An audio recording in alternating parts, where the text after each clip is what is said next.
know, scrutinize, fathom yourself. Not in terms of your natural perfection, your fitness or unfitness for all sorts of optional or even commanded ends, but rather in terms of your moral perfection in relation to your duty.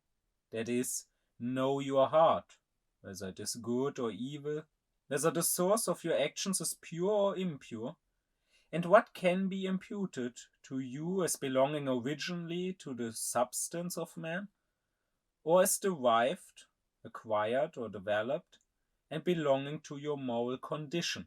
Moral self-knowledge, which seeks to penetrate into the depth, the abyss of one's heart, that are quite difficult to fathom, is the beginning of all human wisdom. For in the case of man, the ultimate wisdom, which consists in the harmony of a being's will with its final end, requires him first to remove the obstacle within, an evil will actually present in him, and then to develop the original predisposition to a good will within him, which can never be lost. Only the descent into the hell of self-knowledge can pave the way to godliness. Immanuel Kant.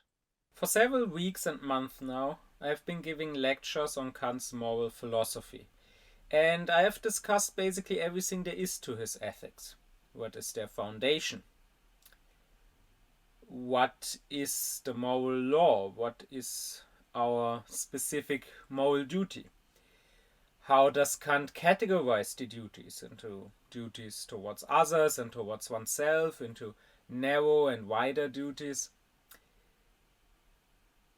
But there's one thing left, because all of that is kind of pointless if you don't have a conscience.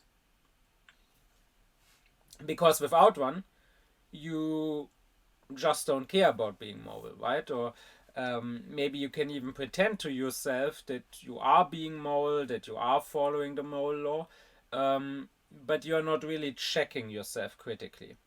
You're not really asking in a specific given situation, have I really done what I ought to have done? So all of morality hinges on you being conscientious. And that is why I want to discuss this here.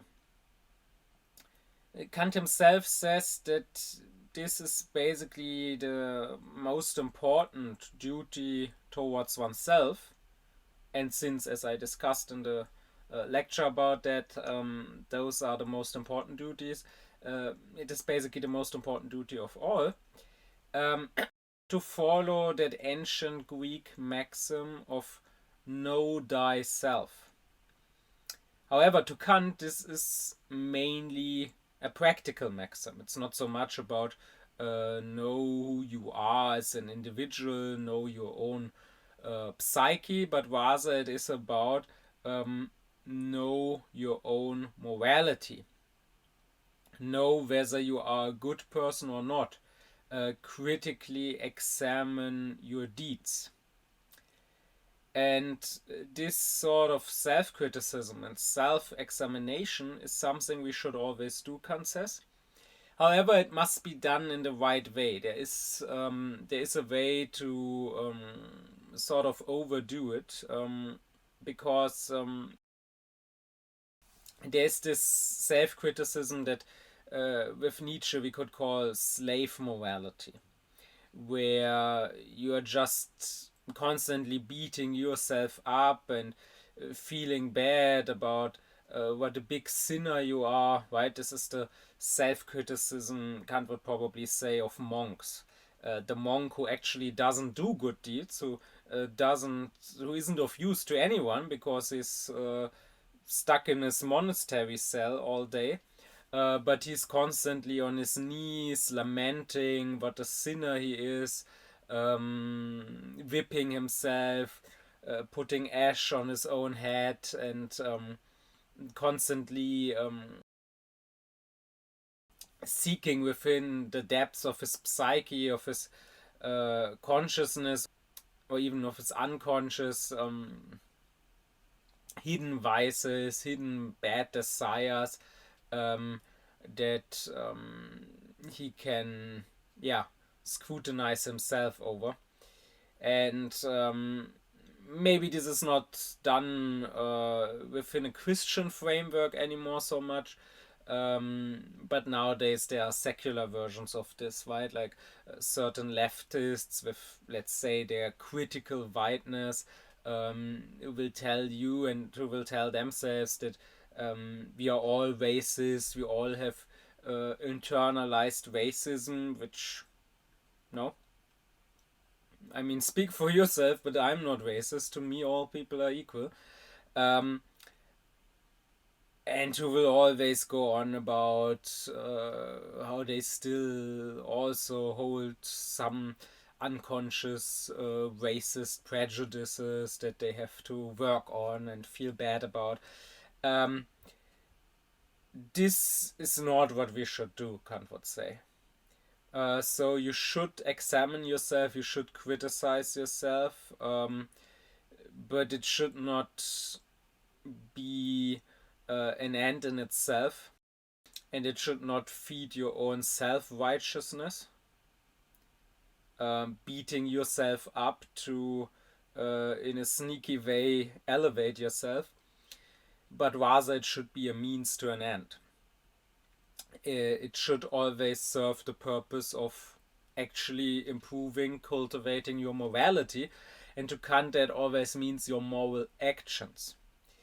That is also why Kant often expresses his skepticism towards people keeping a diary.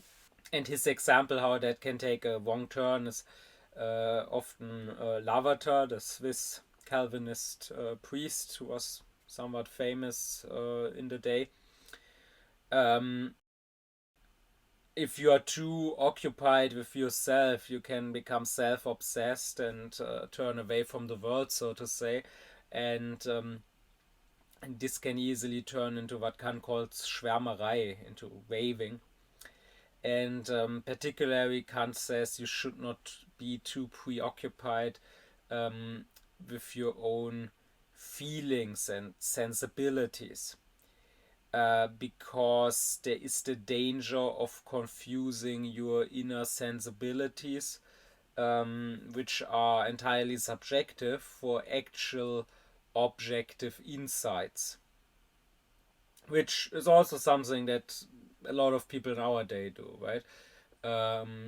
Both on the left and the right. I mean, the right accuses the left of that, but the right also does it just as much. Just going off feelings, or rather sensitivities, and believing those to tell something about the actual objective world.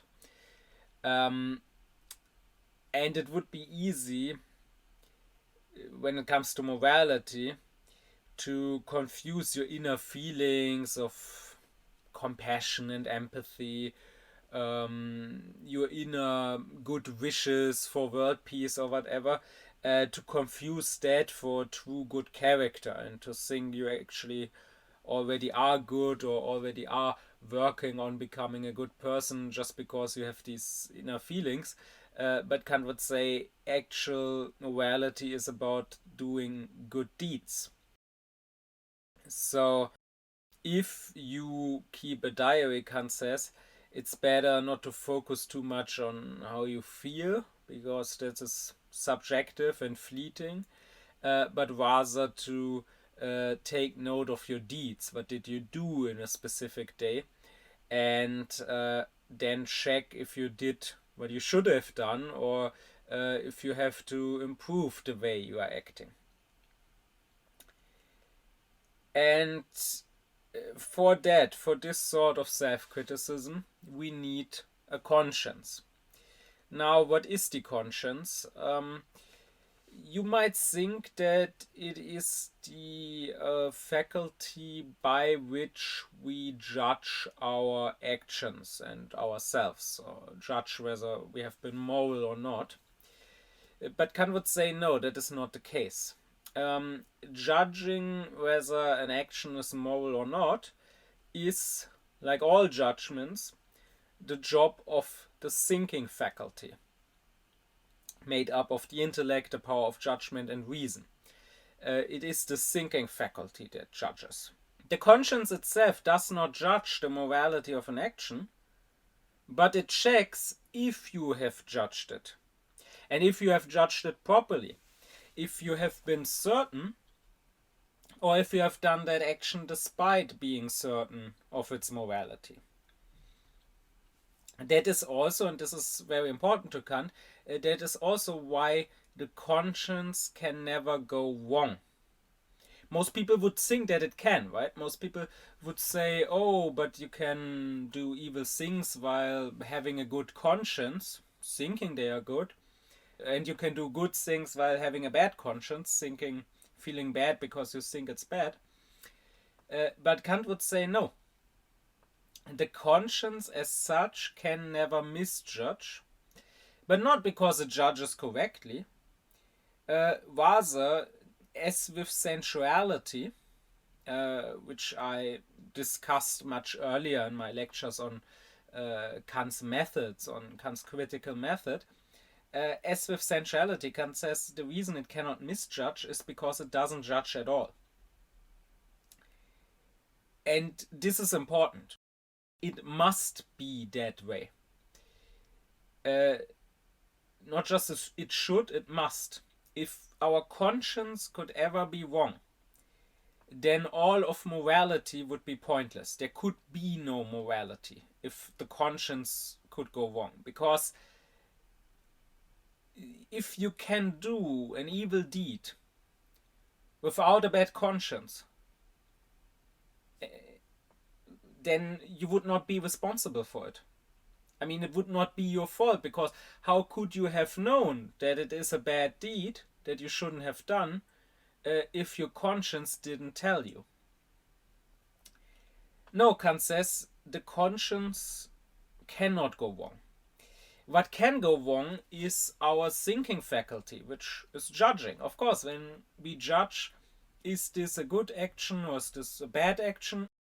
Should this be done or should it not be done? Here we can go wrong. But if we ask ourselves, and that is the conscience job, if we ask ourselves, have we judged? And have we judged conscientiously? Here we cannot go wrong as long as we are honest with ourselves. I mean, we must know whether we have checked the morality of an action or not.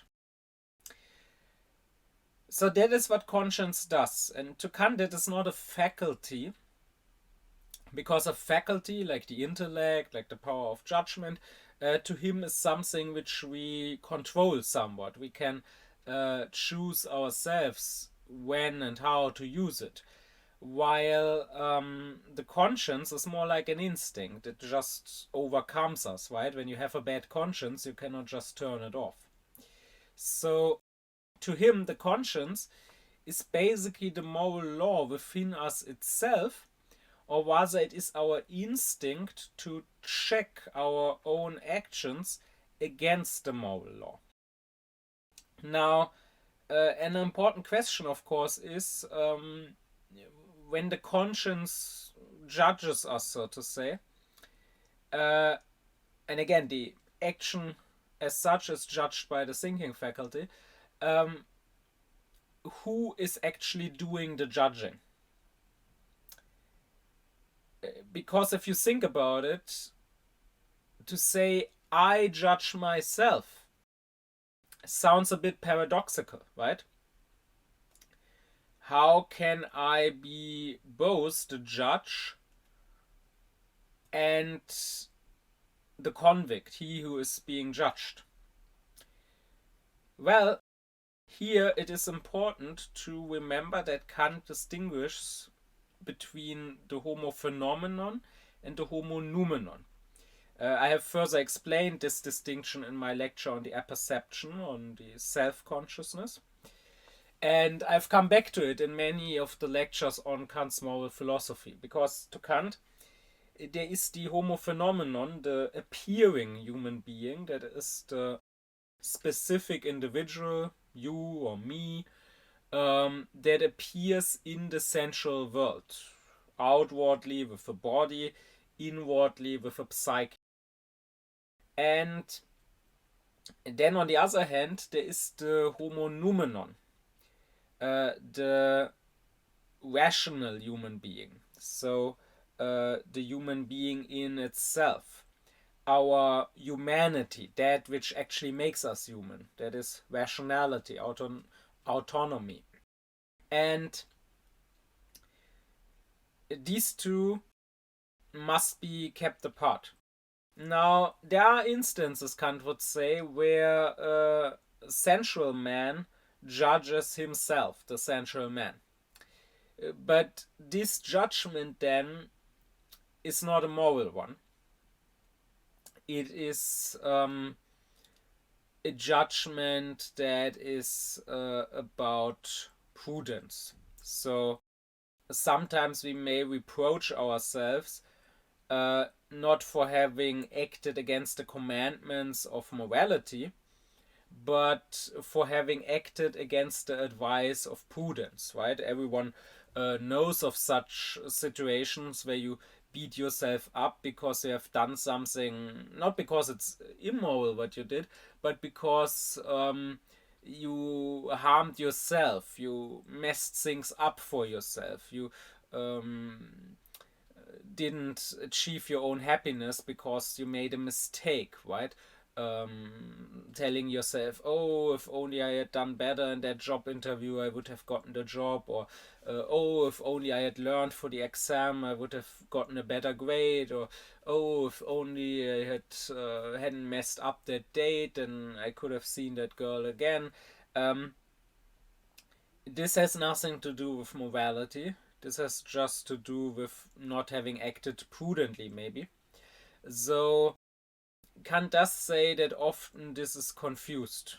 Often this does feel kind of similar to having a bad conscience, and there are instances where we actually have acted in an immoral manner, and we actually do beat ourselves up over that, and we may think that this feeling is a bad conscience, but in fact, Kant says in many instances we probably don't really care about having done something evil.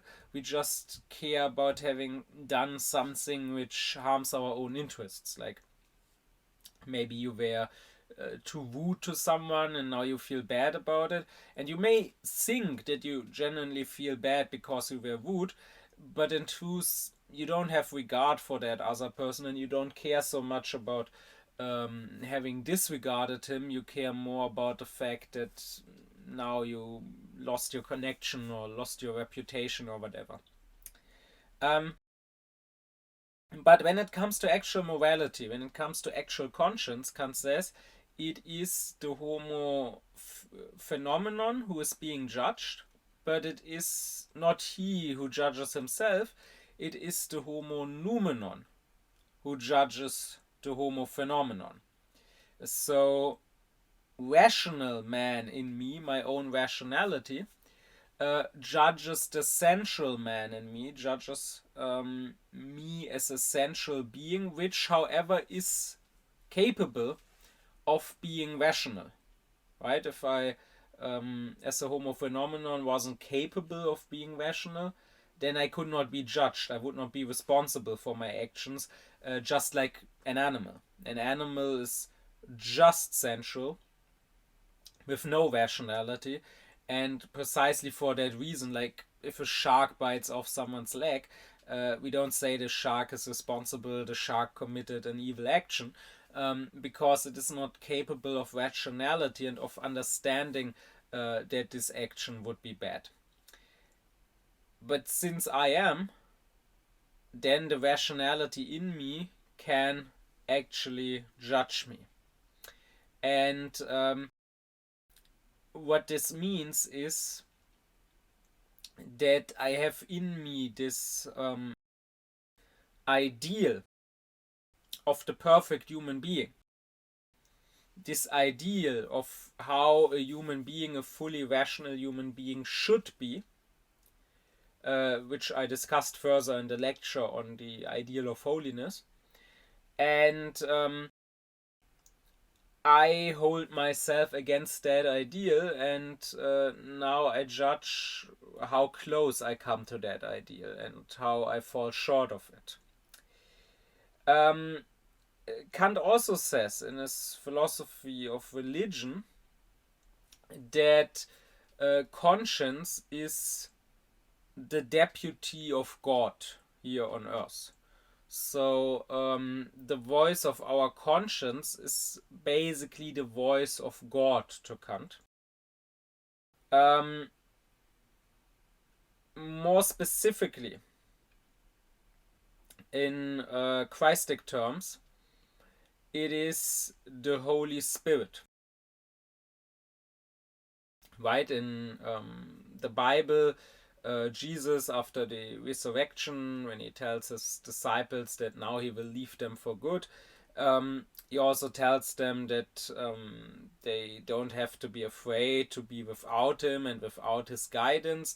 They don't need his guidance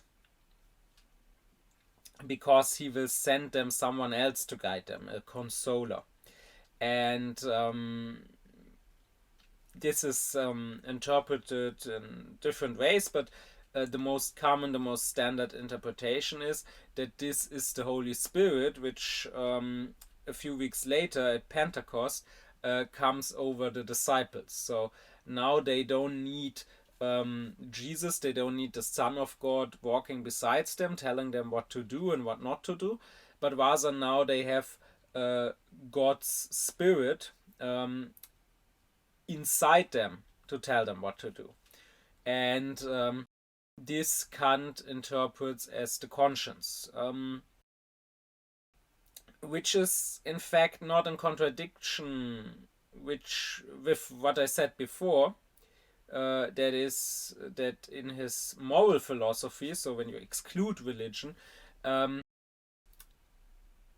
conscience is the homo noumenon inside us, or the ideal of the perfectly holy human being inside us, or the moral law inside us, because to Kant that is really one and the same thing. And I discussed that in the lecture on the ideal of holiness. The ideal of holiness is the concept of the fully holy, the fully perfect human being.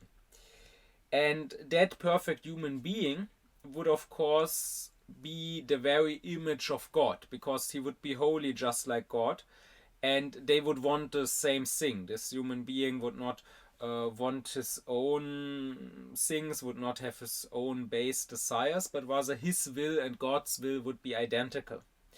So you could say that this perfect human being would be the Son of God, would be Christ. Whether you believe that the historical Jesus actually was such a holy being and therefore was the Son of God, that is secondary to Kant. But you have this idea of Christ, of the Son of God, of the human being in God's image. You have that in yourself. And that is precisely what you should measure yourself by. And that is why the rigorism of Kant is so important. I discussed that also in its own lecture. The lecture is Kant's morality too strict and unrealistic. Kant is often accused of his moral law being too strict, too rigorous. But as I explained in that lecture, that is necessary. Kant is not pedantic, and Kant is not unjust, and it's not that Kant condemns people for every small misstep.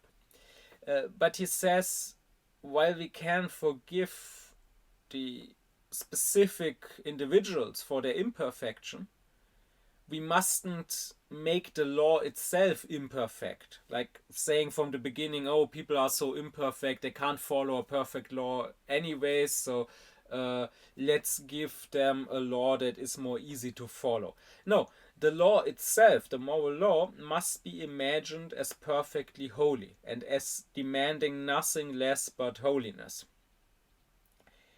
Because only then can we, as a homo phenomenon, as this specific human being appearing in the sensual world, only then can we judge ourselves properly according to that law which demands perfection. If the law itself is lowered to the level of our imperfection, our sensuality, we would basically judge ourselves by the standard of ourselves. We would say we are already good enough by basically just being how we are. And this, of course, has nothing to do with how a rule of law state functions, right? You cannot preside over yourself as a judge. The judge and he who is judged must be two separate people. Now, what is interesting is what Kant has to say about conscientiousness.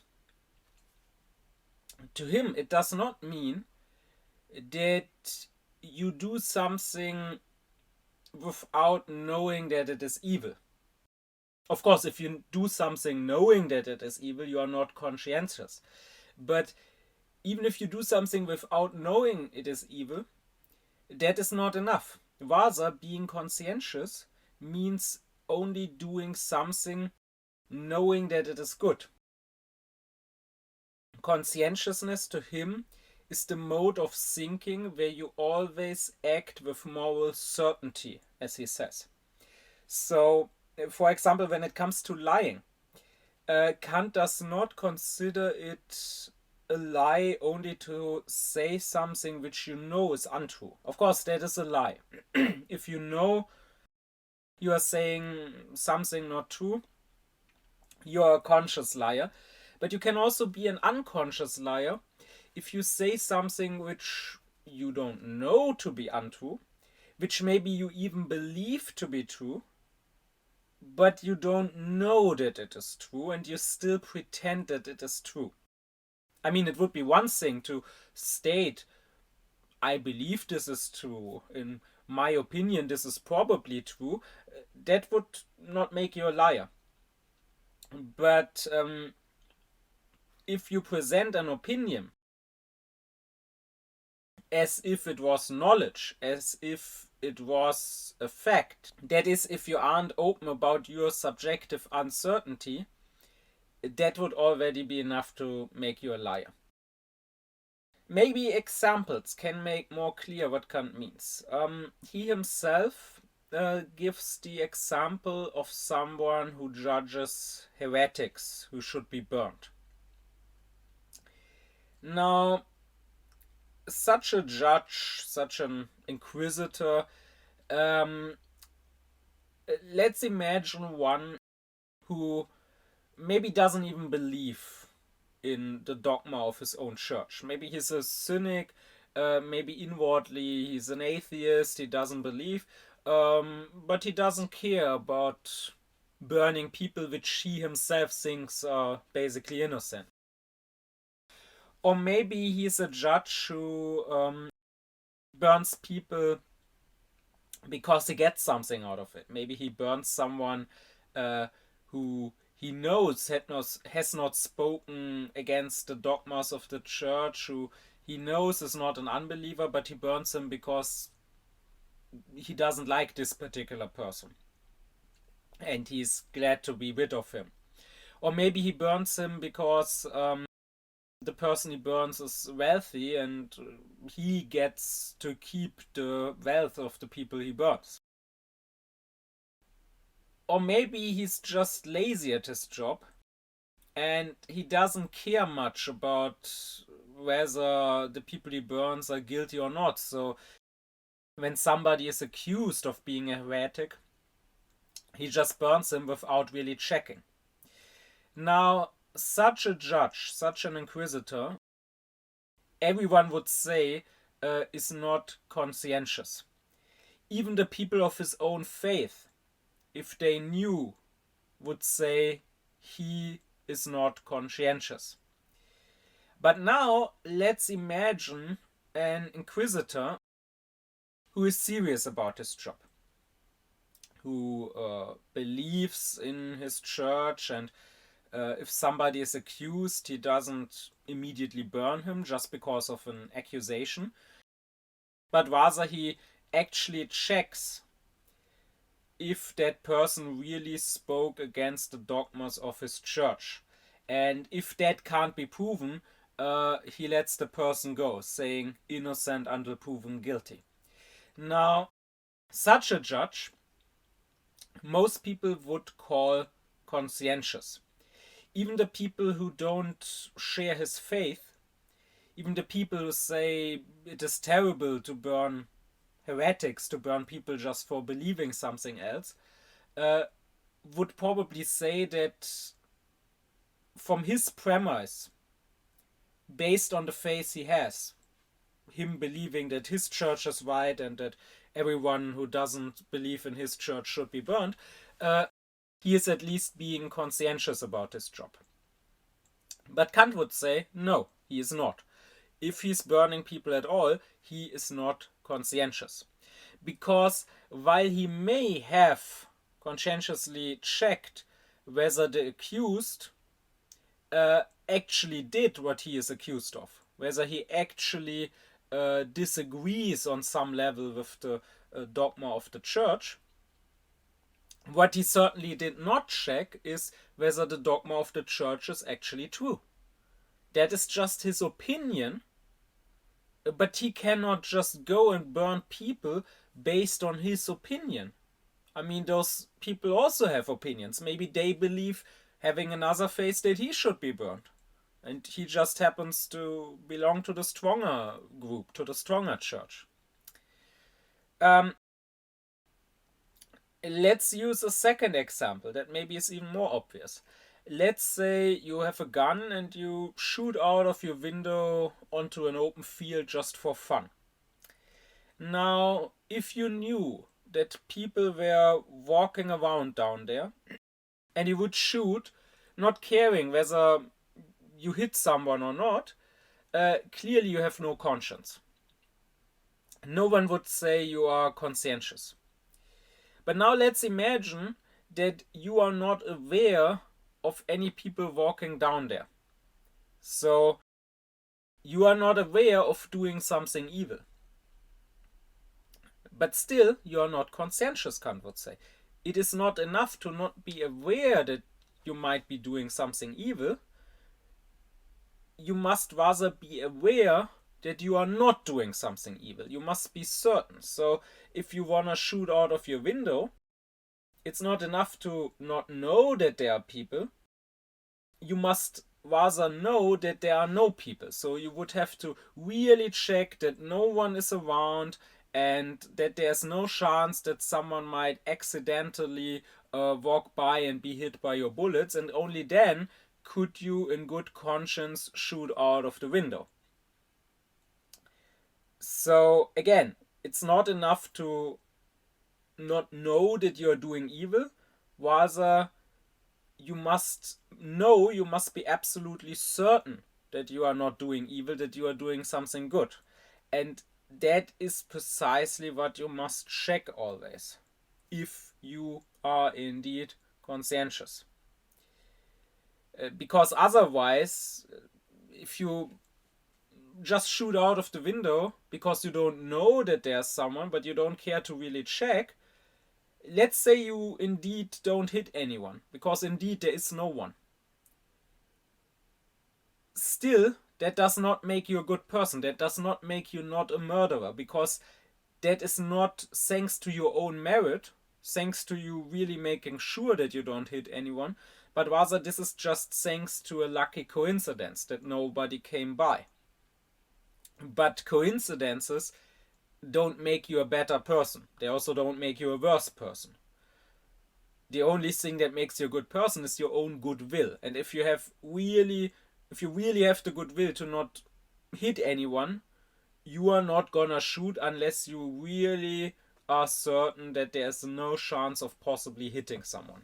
Kant likes quoting the ancient Latin authors, and one of his favorite quotes is quod dubitas ne feceris, which means that which you doubt, so that which you are uncertain about, don't do. He says he's against the moral probabilism, as he calls it. Probabilism would be the belief that it is okay to experiment in moral matters, that it is okay in moral matters to take a risk, but it is not, Kant says. He would say that there are three modes of taking something to be true: opinion, belief, and knowledge. And reason only knows the latter two. Reason only knows belief and knowledge. But within reason, there is no place for opinions. And when it comes to the practical, to our actions, we have to act rationally. That is, we cannot act based on opinions. Kant says in the theoretical realm, it is fine to have opinions. You can have opinions on certain theoretical matters. For example, on whether there are aliens out there on some other planet, which was an opinion that Kant held, for example. But when it comes to our actions, you cannot act based on mere opinion. You must act on true conviction, either belief or knowledge. And it is not enough to not act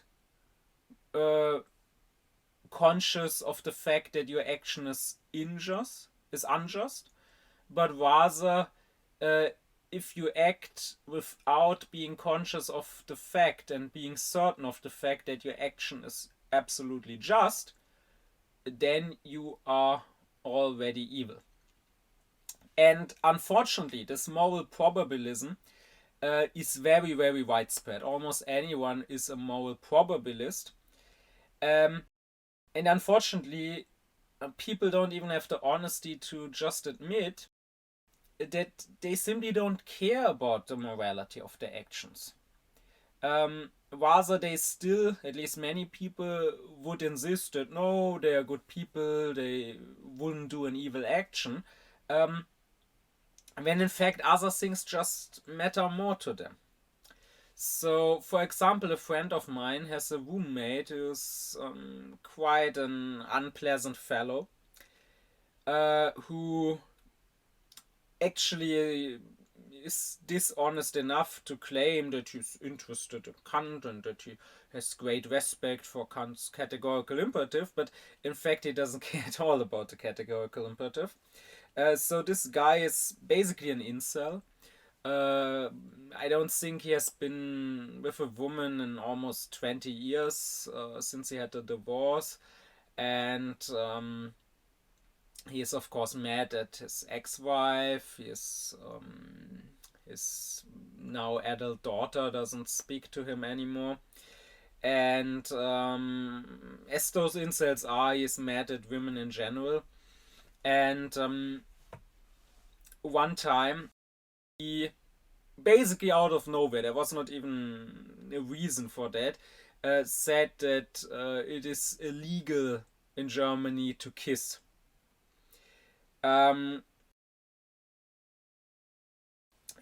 I was there, the friend whose roommate it is was there, other friends of mine were there, and at first we thought this is some bad joke, because obviously it's not illegal to kiss in Germany.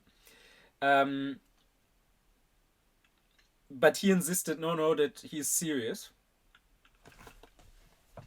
So we kept asking, why would kissing be illegal? Why do you think it's illegal? And he said, oh yeah, because you cannot kiss a woman without consent. So if you kiss her and then she says that she didn't want it, then you can be sued for sexual harassment. Which, yes, that is true. Also, I think his opinion was that this is a new law that the woke people passed, which of course is not the case. This has been law for quite a while before woke was a thing. Um, but of course, that doesn't make kissing as such illegal. That just makes kissing without consent illegal. I mean, you might as well claim that sex is illegal in Germany just because you're not allowed to rape. Um, and of course, we argued with him that this is a good law, that it should be that way. Um, that you should not be allowed to just grab a random woman on the street and just kiss her. Um, I actually asked him what he would think if somebody did that to his daughter, just forced himself onto her and forced a kiss on her. Um, because usually, right, with these people, um, they will talk like this in general, but at least when it comes to their own family members, they can somewhat see reason. But not this guy. He said, "Oh no, what's the problem? It's nice being kissed. If she complained about that, I would try to talk to her that it's not such a big deal, that it's a compliment." Yeah, well, as I already said, his daughter isn't talking to him anymore. I wonder why. Definitely dad of the year. Um, but the thing is that he ended up saying, "Oh, this is these woke laws. They are killing all romanticism," because he said, when you're having a nice date in candlelight with a woman, then it would be romantic to just lean over and kiss her, and if you have to like take a break and first have to ask her formally if she gives you consent to be kissed, then that is not so romantic. And of course, one thing you can say to this is that this is just silly because nobody is saying that the consent needs to be verbal, right? If you are not completely clueless, then in many situations you can probably tell whether you have someone's consent for kissing or not.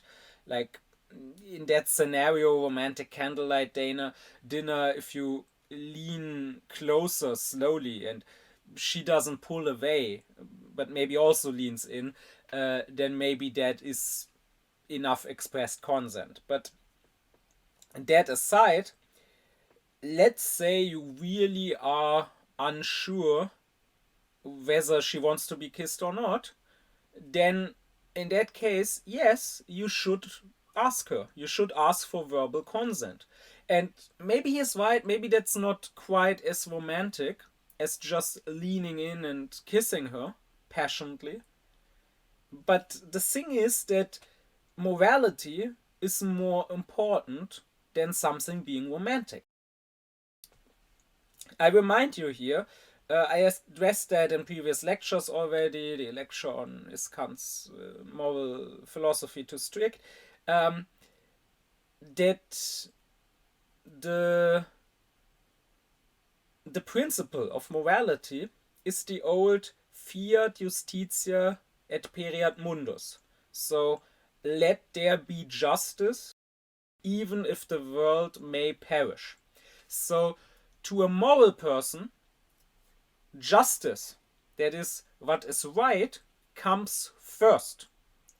And it is non negotiable. And everything else, the whole world, with all parts of the world, including your own desires, which are part of the world, uh, for example, the desire for something romantic, everything else comes second. You are allowed to have desires, you are allowed to seek certain pleasures, but only within the boundaries of the moral law, right? While the evil person is not necessarily he who goes around murdering and raping, like actually doing great evil deeds, but rather you are already evil in your heart if you don't follow this principle. If rather your principle is the opposite, saying fiat mundus, or whatever part of the world you want there to be, so let there be the world, et pereat justitia, even if justice perishes over it. And that's the principle, unfortunately, of most people, right? Most people don't outright want to do evil. They don't go out of their way to do evil.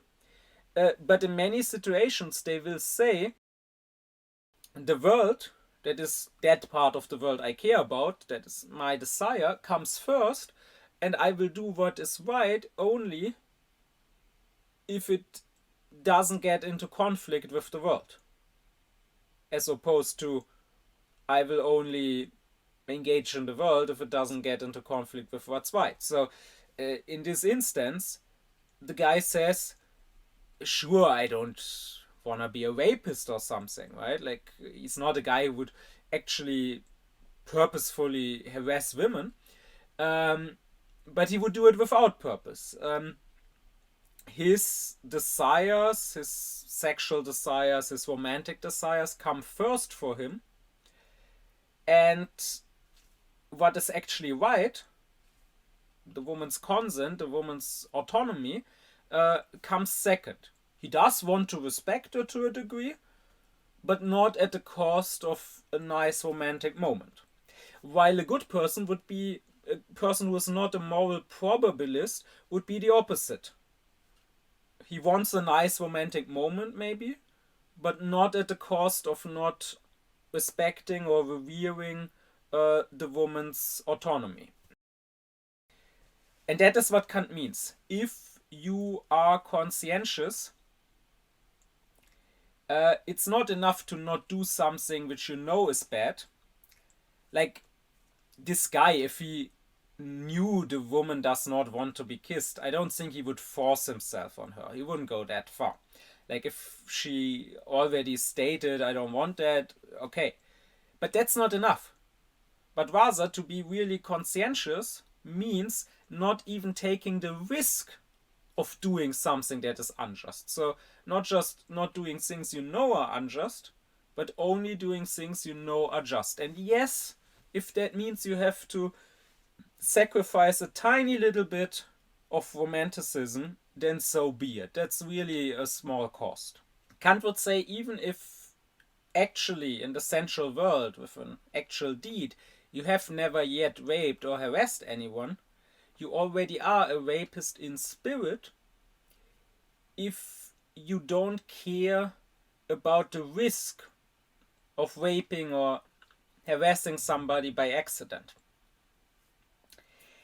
And in order to be conscientious, and in order to make sure whether you are certain about something, Kant proposes an easy test. And that is the test of the bet. Would you be willing to bet on it? And how high would you go? What stakes would you be willing to accept for a bet? So let's take a judge. This time not some inquisitor, not somebody who judges heretics, but let's say he judges an alleged murderer, and he judges him to be guilty, and to be he hands out a capital punishment, so to be executed. Now, let's ask this judge, are you certain that this person, which you just ruled to be executed, that this person is really guilty? The judge will probably say yes. So ask the judge, let's assume the guy is executed, and then later, in a year, in 10 years, in 20 years, new evidence comes out, and we find out that he was accused wrongly, and that he was actually not the guilty murderer. Would you be willing to agree, if that happens, to pay a fine of 10 euros? The judge will probably say yes. So let's ask him, would you be willing to pay a fine of 100 euros? Would you be willing to pay a fine of 1,000 euros? Would you be willing to pay a fine of 1,000,000 euros? Or would you be willing to bet your own life? Would you be willing to agree that if this guy that you just sentenced to death later is proven to not have been guilty, that then we execute you. Now, if the judge is really absolutely 100% certain that the guy is guilty and that there cannot possibly be any evidence that could ever come out to prove his innocence, then why would he not agree to that bet? He has nothing to lose, right? But if at some point, maybe not betting 100 euro or 1,000 euro, but when it gets to 1,000,000 euro or when it gets to his own life, he becomes uneasy and would say, no, I don't want to bet that, then that means that he's not 100% certain that his judgment is right. Maybe he's 99% certain, but that is not enough. I mean, especially if you sentence somebody to death. If there's even a 1% probability that he might be innocent, then you are not conscientious condemning him to death. So that is what you should check with yourself. Would I be willing to bet on this? And how much would I be willing to bet, right? How certain am I? So that's why it was such a great scene some years ago when a famous climate change denier and anti-environment lobbyist said that... I do not believe that glyphosate in Argentina is causing increases in cancer. You can drink a whole quart of it and it won't hurt you. You want to drink some? We have some here. I'd be happy to, actually, but not really, but... Not really? I know it wouldn't hurt me. If you say so, I have some glyphosate. No, I'm not stupid. Ah, okay, so you... No, but I know so it's dangerous, right? No, people try to commit suicide with it and fail fairly regularly. Tell the truth. It's not dangerous to humans. No, it's not. So you're ready to drink one glass of glyphosate? No, I'm not an idiot. That shows clearly that before he lied, right? If you really believed with 100% certainty that this stuff is so harmless that you can even drink it, why would you not demonstrate it by drinking it? If you don't want to demonstrate it, that clearly shows that at least some part of you doesn't believe it, that at least you have some doubts. I mean, in this case, probably more than some doubts. He probably knew that he was a liar. But at least if you have only a little doubt, that means you are not conscientious. And Kant also says that the highest stake, the highest possible stake there is in such a bet, is to bet on our eternal felicity and blessedness. So the question is, would you be willing to stand in front of God? And this is a question you can ask even to the atheist, because it's about a thought experiment, right? Doesn't matter if there really is a God. But let's say there is. And let's say at the end of your life you stand in front of God to be judged. Would you be willing to say, here in this instance, I did what was right. My action was just. And if I'm wrong, I'm so certain about it that I say, if I'm wrong, then cast me into hell. Everything else I ever did should not matter. Maybe I was always perfect, I always did good deeds, and maybe this one thing is the only time I did something wrong. So maybe you would usually put me into heaven and forgive this one sin of mine. But no, I'm so certain that this one action was right, that it is not a sin, that I want all my other actions to not count. I want it all to depend on this. And also, maybe usually you would be merciful. Because you're so all loving, maybe usually if this was a sin, you would still let me go into heaven. I don't want your mercy. I want your justice, and I want it to depend on only this one action, because I'm so certain that this one action was right. That is what you should ask yourself. Are you willing, would you be willing to say this to God? If yes, then you are conscientious. if you are aware that you would not be willing to bet your eternal felicity on some action that you did being right, but you still did the action, then you are not conscientious. And here you can very clearly see how most people have no conscience at all. Absolutely zero conscience. Because they constantly say things and do things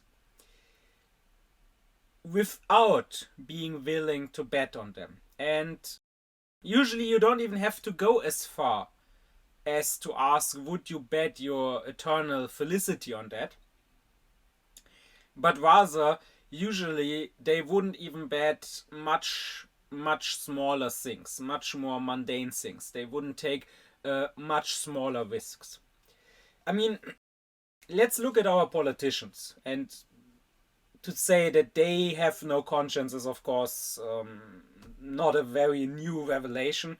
I mean, in our politics, this is a condition. You cannot get to the top if you have a conscience.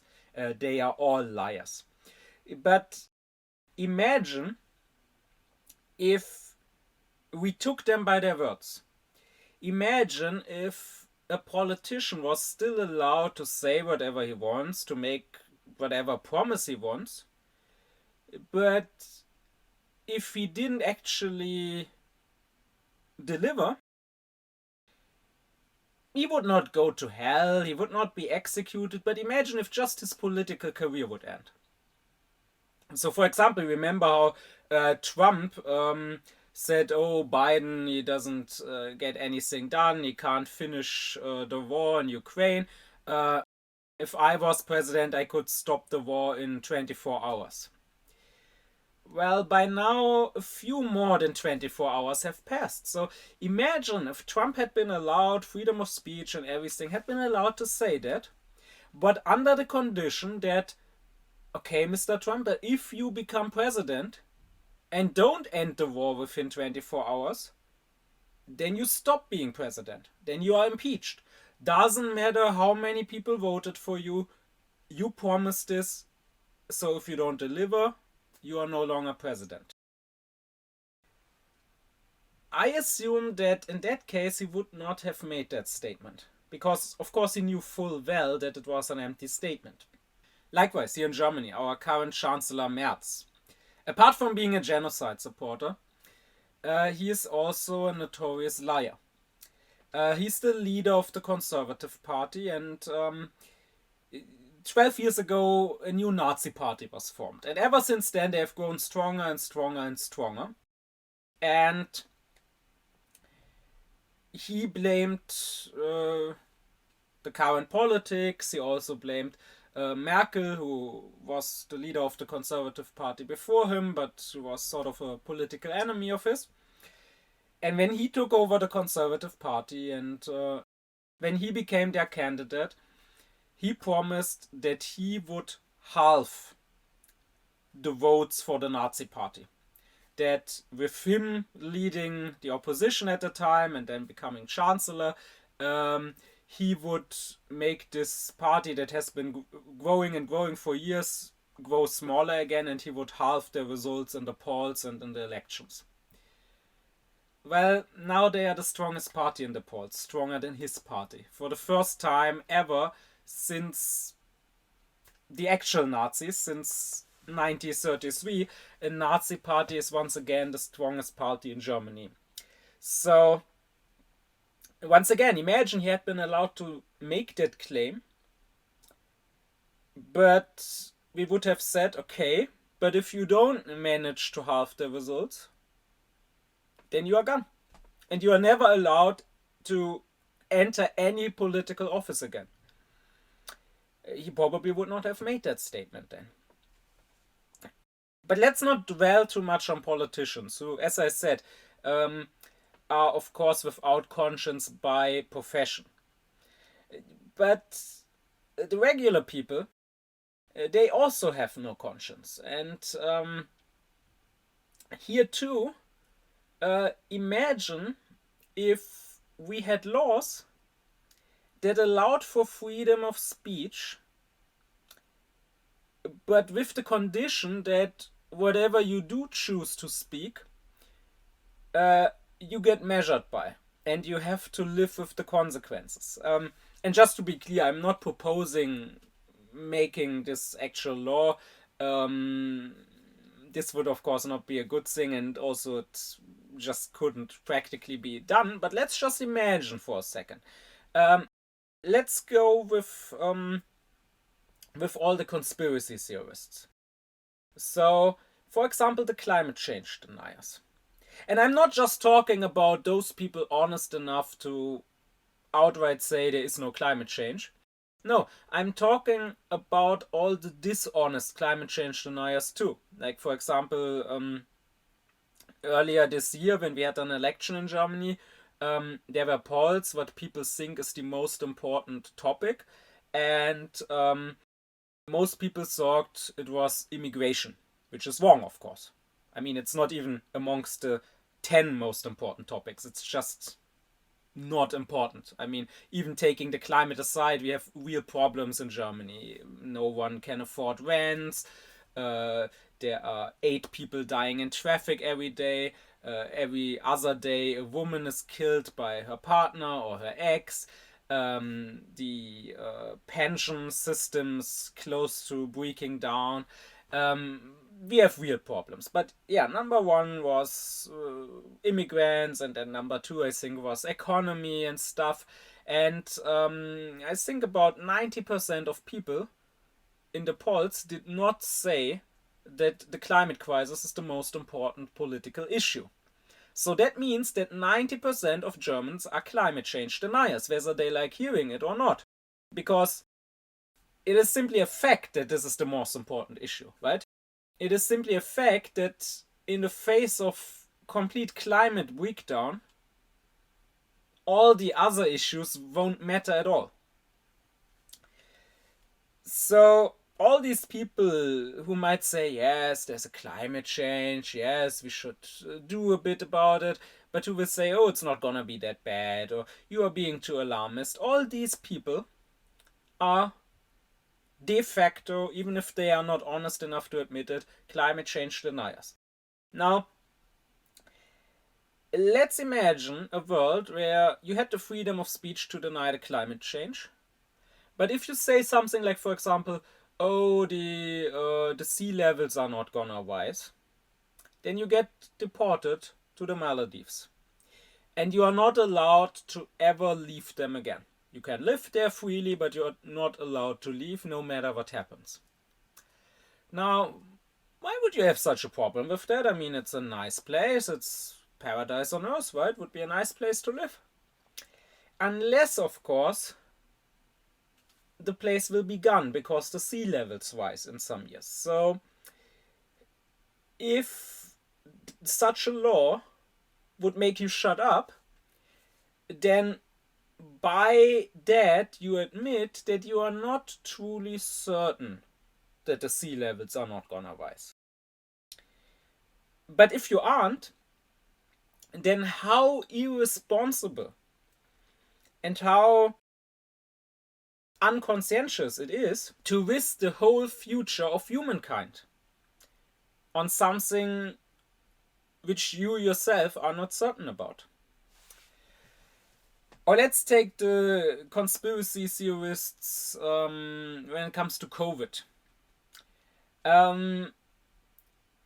I have read so many comments in past years online about the vaccines of people saying, oh, everyone who got vaccinated will be dead within 5 years.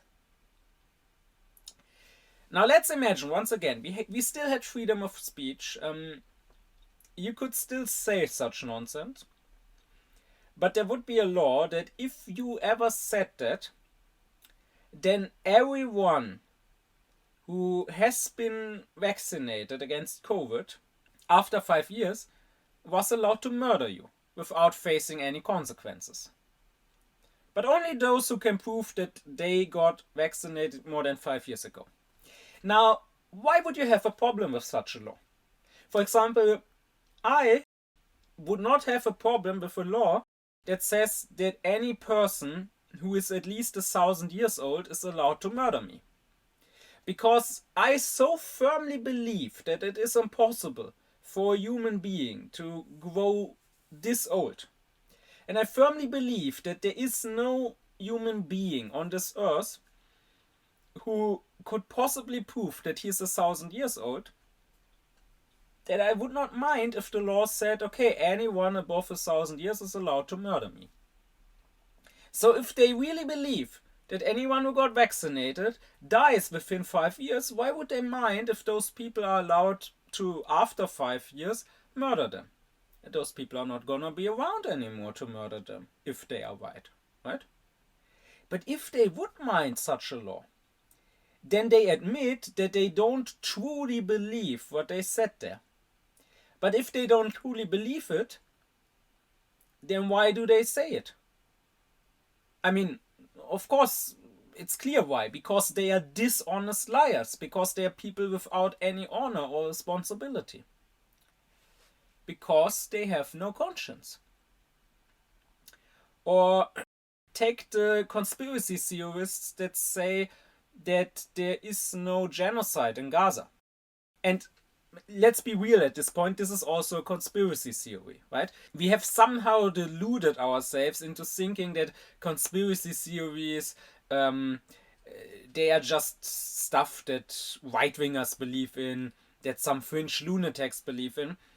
But the simple fact is that liberals, that centrists, that decent society are just as capable to believe in conspiracy theories and just as likely to believe in conspiracy theories as some right-wing nutjobs. And I frankly don't see much of a difference between someone denying climate change and denying the Holocaust in Gaza. Because, I mean, for one, both are things that you can see with your own eyes. I mean, if you lived more than a few decades, you can see the weather changing. And you can also see other damage to the environment. Like, you can see that there are less insects flying around. I still remember when I was a child and we kept the balcony door open in summer nights, how every day some butterflies or bugs would fly inside, and now that doesn't happen anymore. And likewise, if you just look at what is happening in Gaza, and I mean, the IGF soldiers do you the service of putting online their own war crimes. So it's really not hard to find, right? Everyone can see them posing and dancing around in stolen underwear of Palestinian women. Everyone can see them blowing up empty buildings when there's no military reason to blow them up. And also, in both cases, there is a consensus amongst anyone who has any right to judge, amongst all the experts, amongst all the scholars, right?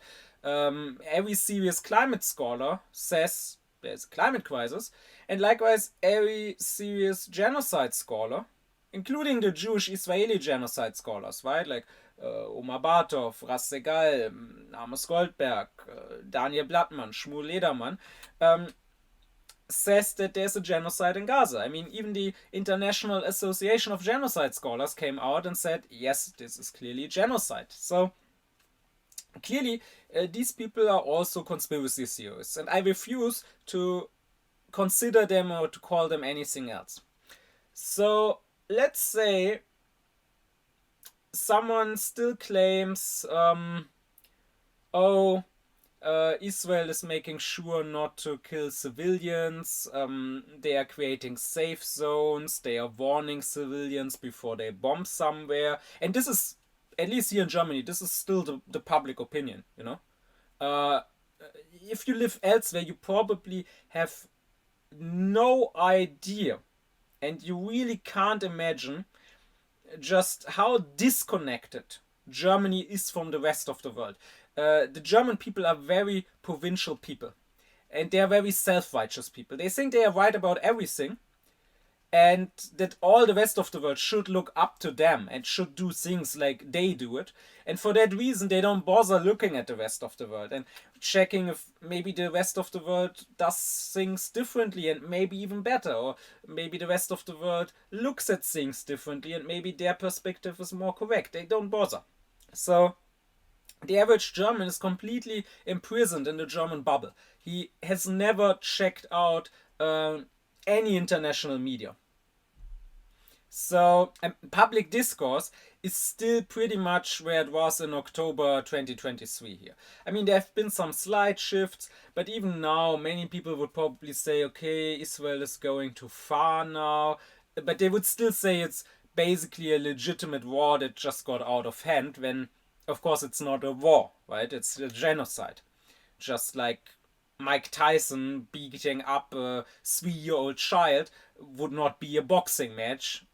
It would just be assault and child abuse, right? And still in Germany, you basically can't say genocide or apartheid or settler colonialism without being cancelled. Again, you cannot imagine just how much Germans live in their own parallel reality. So I still constantly read comments of people saying, oh, Israel is taking care to not harm civilians, and also they say there isn't anyone starving in Gaza, there is no famine. Now imagine, once again, if you had the right to say this, as disgusting as it is, but as a consequence you would be deported to Gaza. Now, I don't see the problem from these people's perspectives, right?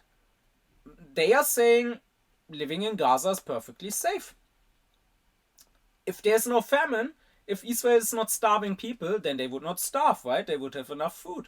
And if Israel is constantly warning civilians and not targeting any civilians, then they would not be in danger of being bombed or shot, right? They would just have to listen to Israel's warnings and to go to the safe zones, and they would be perfectly safe.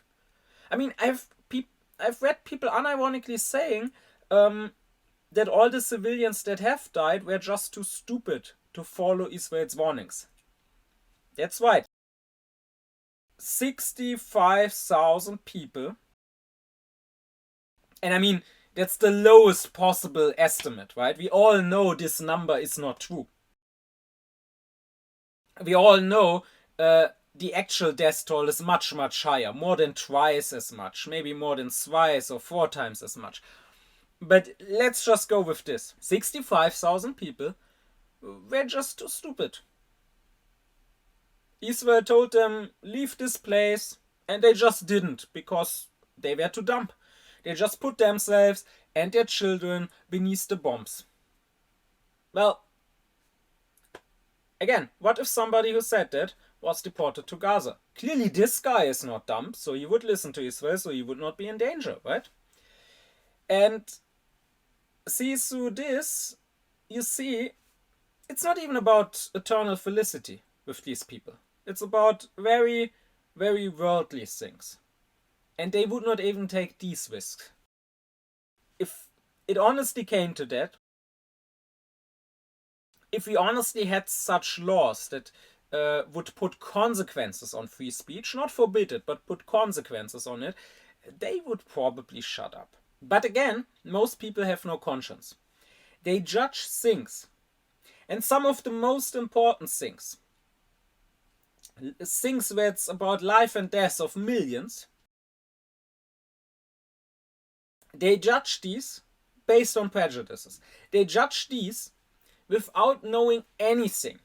And I mean, you must know when you don't know anything about something, right?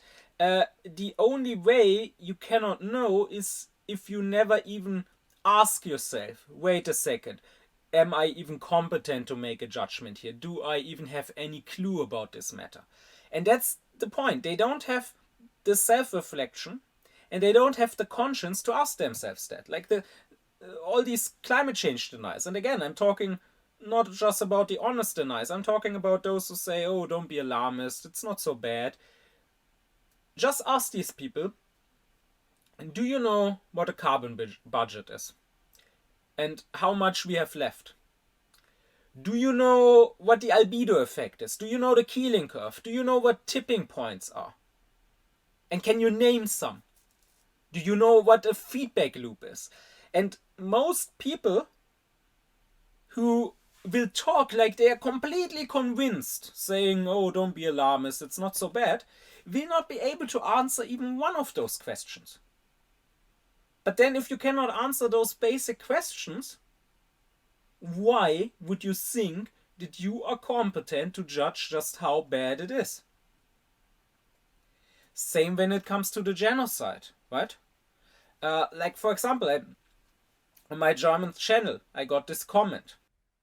To mention Israel and Nazi Germany more or less in one breath, just like that, when talking about genocide or violations of human dignity, is utter madness and makes your competence of judgment very doubtful.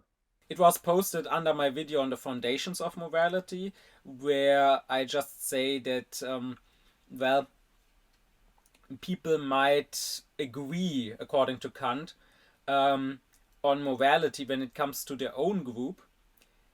But the problem, the reason why of morality is not universal to them, is that they would say it is universal to all human beings, but they simply dehumanize other groups. So people that don't belong to their group are not human to them, and therefore they think that morality does not apply to them. And I just said this is the case with all genocides, right? The German Nazis probably would have said that, yeah, you cannot just kill another German, but they didn't consider the Jews human. And then I said same was true in the genocide in Rwanda, same was true in the genocide in Bosnia, and same is true now in the genocide in Gaza. The Israelis do not consider the Palestinians human. But apparently this triggered that guy. I mean, to what he said, I can just say, if Israel honestly does not want to be compared to the Nazis, then maybe Israeli politicians should stop recycling old Nazi quotes.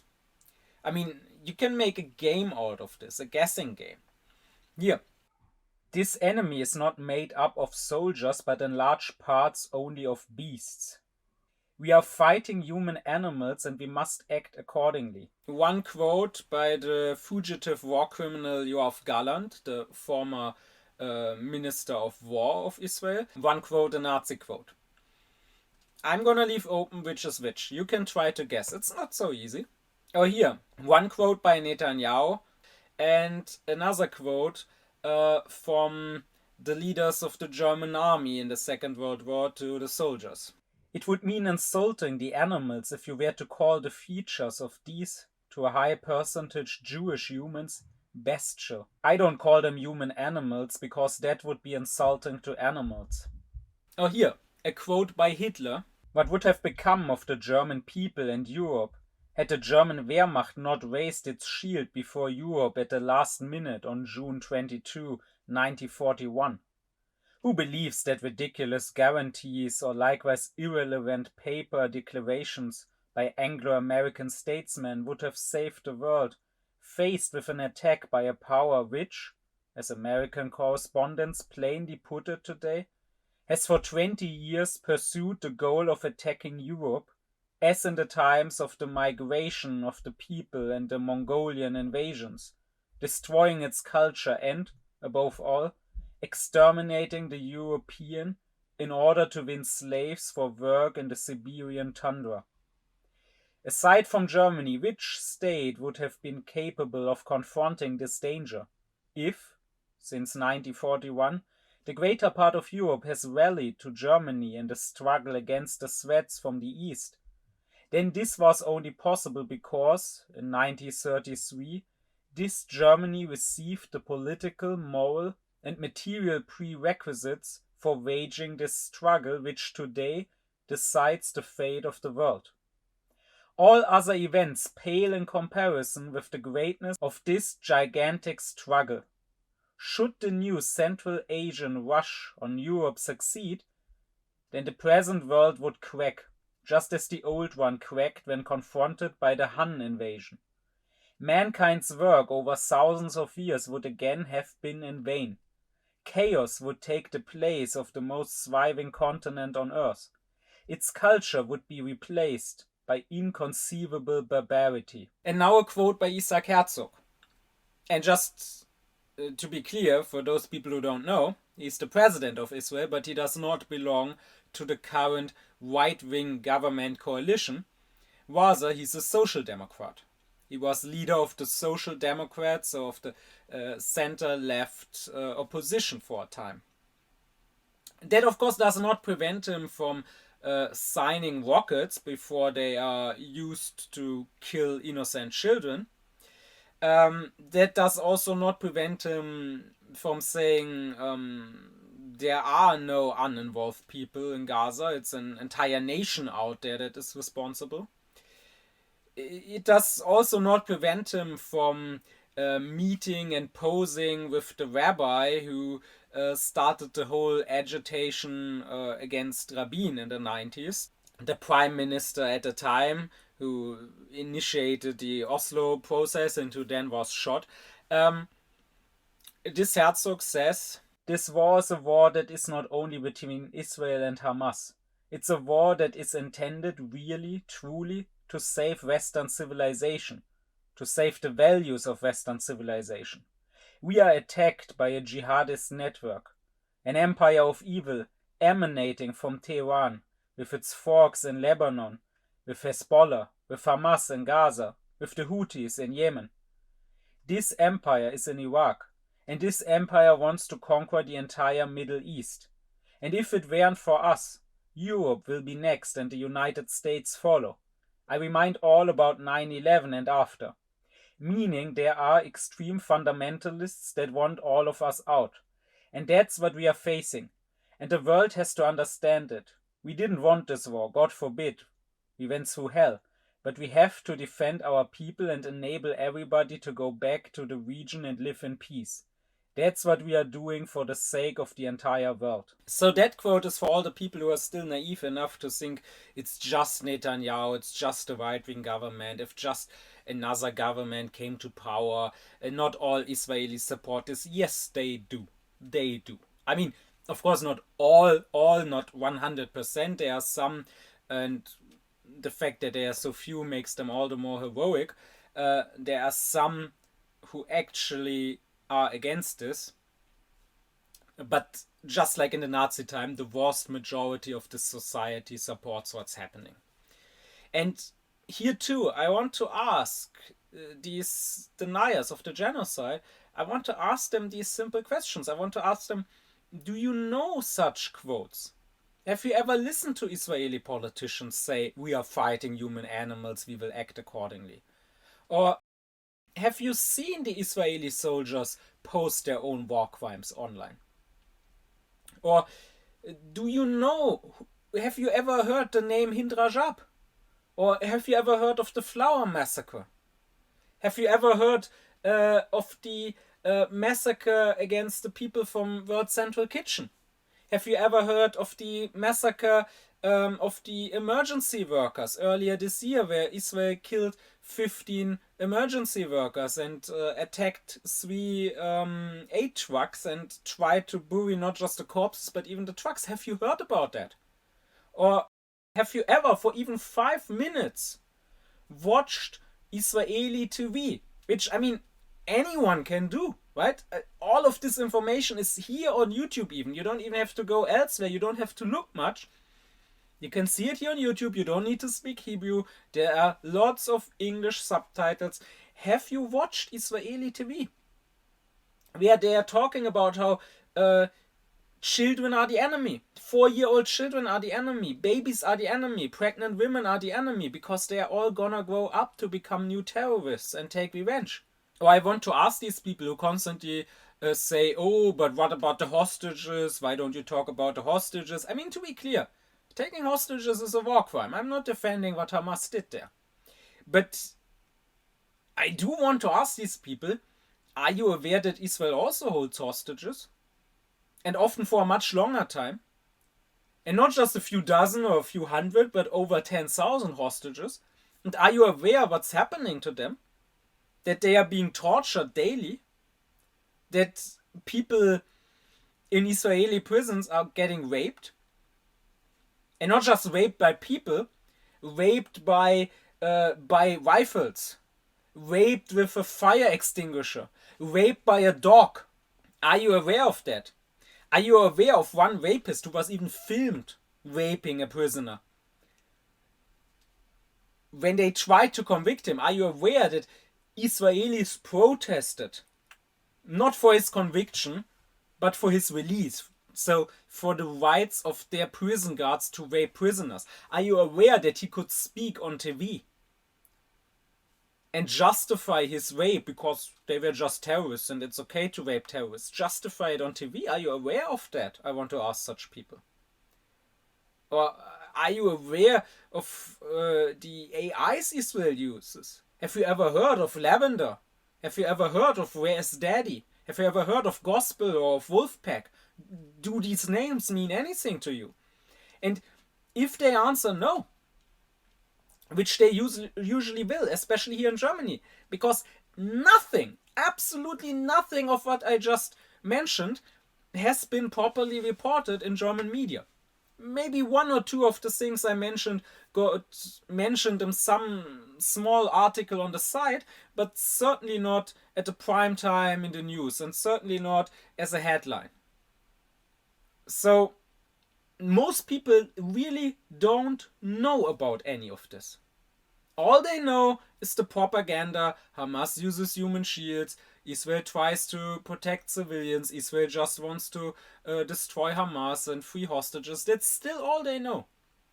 But if they don't know about all these things I just mentioned, then how do they allow themselves to judge? How can you be completely without conscience, knowing full well, or you could know if you ever self-reflected, knowing full well that you never spend even 5 minutes trying to check what the other side says? I mean, this has been going on for 2 years.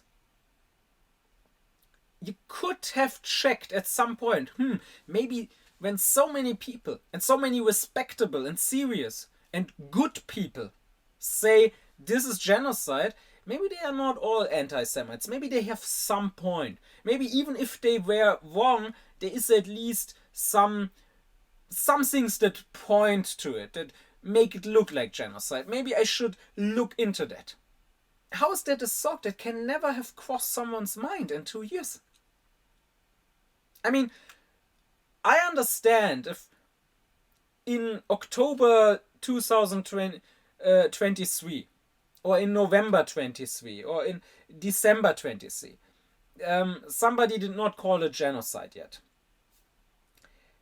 I understand if at first somebody was hesitant. I mean, Ras Egal, Jewish Israeli genocide scholar, called it genocide even in October 23, so we could have known back then, but I understand people who didn't.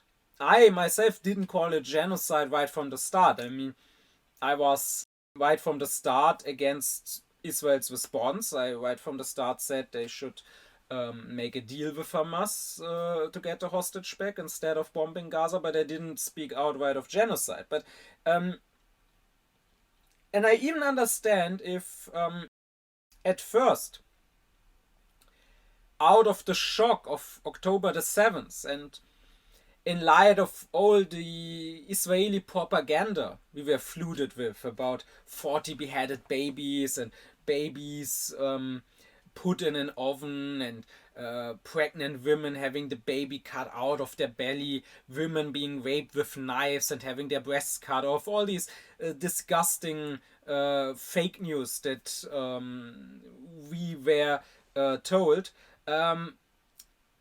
I can understand if at first people were hesitant to criticize Israel's response. But the thing is that sometime within the last year, within 24, you must, there is no excuse if you didn't, you must have understood and clearly spoken out about it also, that this is genocide. I mean, all serious genocide scholars did. I don't know of any genocide scholar who, beyond 24, still said this is not genocide, of anyone that could be taken seriously. So, after that, it's too late. It's simply too late. If in 24 you didn't realize this is genocide, if it took you till this year, or if even by now you don't say it's genocide, if it takes you till next year or till 10 years, it's too late. Now it's too late to come back and change your opinion. And this is one important thing about conscience, which I want to add to what Kant says. I always tell people, don't be wrong in moral matters. Don't ever allow yourself to not be conscientious and therefore to make a wrong judgment. Because afterwards, correcting your judgment is much, much harder. Because at first, right, when a matter is presented to you and you are asked, is this good, is this evil, you can judge freely. But if you have said this is good when it was indeed evil, then later on, if you want to change your mind and say, no, this is actually evil after all, you cannot judge this is evil. You now also have to judge, and therefore I was evil for supporting it. So, and this goes not just for a big thing like genocide, even in smaller matters, right? I tell this to people, like I tell this to friends. Let's say you have a fight with your friend. Let's say you judge somebody for something they did. I say to people, be careful not to be wrong. Because maybe your self-righteousness, your self-image will not allow you afterwards to admit that you were wrong. I mean, if, let's say you cancelled a friend for something, which you should not have cancelled him for. If, let's say, you did wrong to a friend, and not him to you, it's harder to admit that later on. I mean, let's say after 10 years, waking up after 10 years and saying, oh God, what have I done? I ruined a friendship. I did an injustice to that good friend of mine. That's hard. So better don't do the wrong thing from the start. That's much easier. And the same, of course, is true with the support of genocide. I mean, I understand how these people are stuck at this point. If sometime in 24 you didn't come around, then of course you cannot allow yourself to come around now. Of course you have to double down and defend Israel even more vehemently now. Because to admit now that yes, it is genocide, would also mean admitting that you supported genocide for 2 years. That you were on the wrong side of history. That you were evil. And it would also mean admitting that you cannot be trusted with anything, right? I mean, it's funny. This guy I quoted, he says that I have no competence to make judgments. It's not the first time I hear something like this, whether it's directed at me or at somebody else, and I always find it curious how people can be so sure that they are competent to make judgments, that they are rational people, that they are critical thinkers, that they are people who can think for themselves, when they have no single original thought or opinion of their own. I mean, it's always the people who in every single matter follow the herd, follow the zeitgeist, follow the current prejudices and ideologies of the day, follow whatever the elites, their politicians, their media feed them. It's always those people, curiously, who accuse those who think for themselves and who dare to have a single position which is not currently accepted. It's always those people who will say, oh, you are crazy. You are completely incapable of judging. I mean, I would like to ask this guy, this Wiesengrund, And by the way, it would be even more amusing if he actually named himself after Adorno. But of course I can't know, maybe it's a coincidence. I would like to ask him, when have you ever in your life made a single correct judgment without being told what the correct judgment is, right? Like, of course, this guy probably judges that the Holocaust was evil and that is correct, but would he have said that during the Nazi times? I mean, that's a rhetorical question. We know he wouldn't, right? We know every single person who nowadays supports Israel would have participated in the Holocaust. This is without question. These people have now outed themselves. If you ever wondered what you would have done back then, the answer is, of course, you would have done the exact thing you're doing now. So if now you're supporting the genociders, probably you would have done the same thing back then. But that's the thing, right? So many people are against all the injustices in history, right? They are against slavery, against the oppression of women. They are against the Holocaust. They are against the genocide against the Armenians, or the genocide in Namibia. They are against apartheid. They condemn all the injustices in history. But funnily enough, these people never condemn the injustices of their own day. So when a history book tells them, oh yeah, this thing here in the past that was evil, good thing it stopped, then they nod and say, oh yes, that was evil, we would never repeat that. But when there's no history book yet telling them that something that is happening right now is evil, rather when their own politicians and their own media and their own school told them this is the right thing, which of course is what's happening in German, right? They got taught in school that they have to support Israel, the politicians say it, the media say it, then they will think it's the right thing. But, here's the thing. If you had lived in the Nazi time, the schools, the media, the politicians would also have told you this is the right thing. You should be able to judge good and evil for yourself. You should not have to wait till it becomes the current common opinion. You should not wait till your president or your chancellor or whatever tells you, oh yeah, this is evil, be against it. We don't do that anymore. No, you should be able to judge for yourself, but so many people can't. Like, people nowadays will probably say, okay, the wars in Iraq and Afghanistan were wrong, but they support Israel. And at the time, 20 years ago, they probably supported the wars in Iraq and Afghanistan, but they probably said, oh yeah, the war in Vietnam, that was wrong. And at the time, they or people like them probably supported it.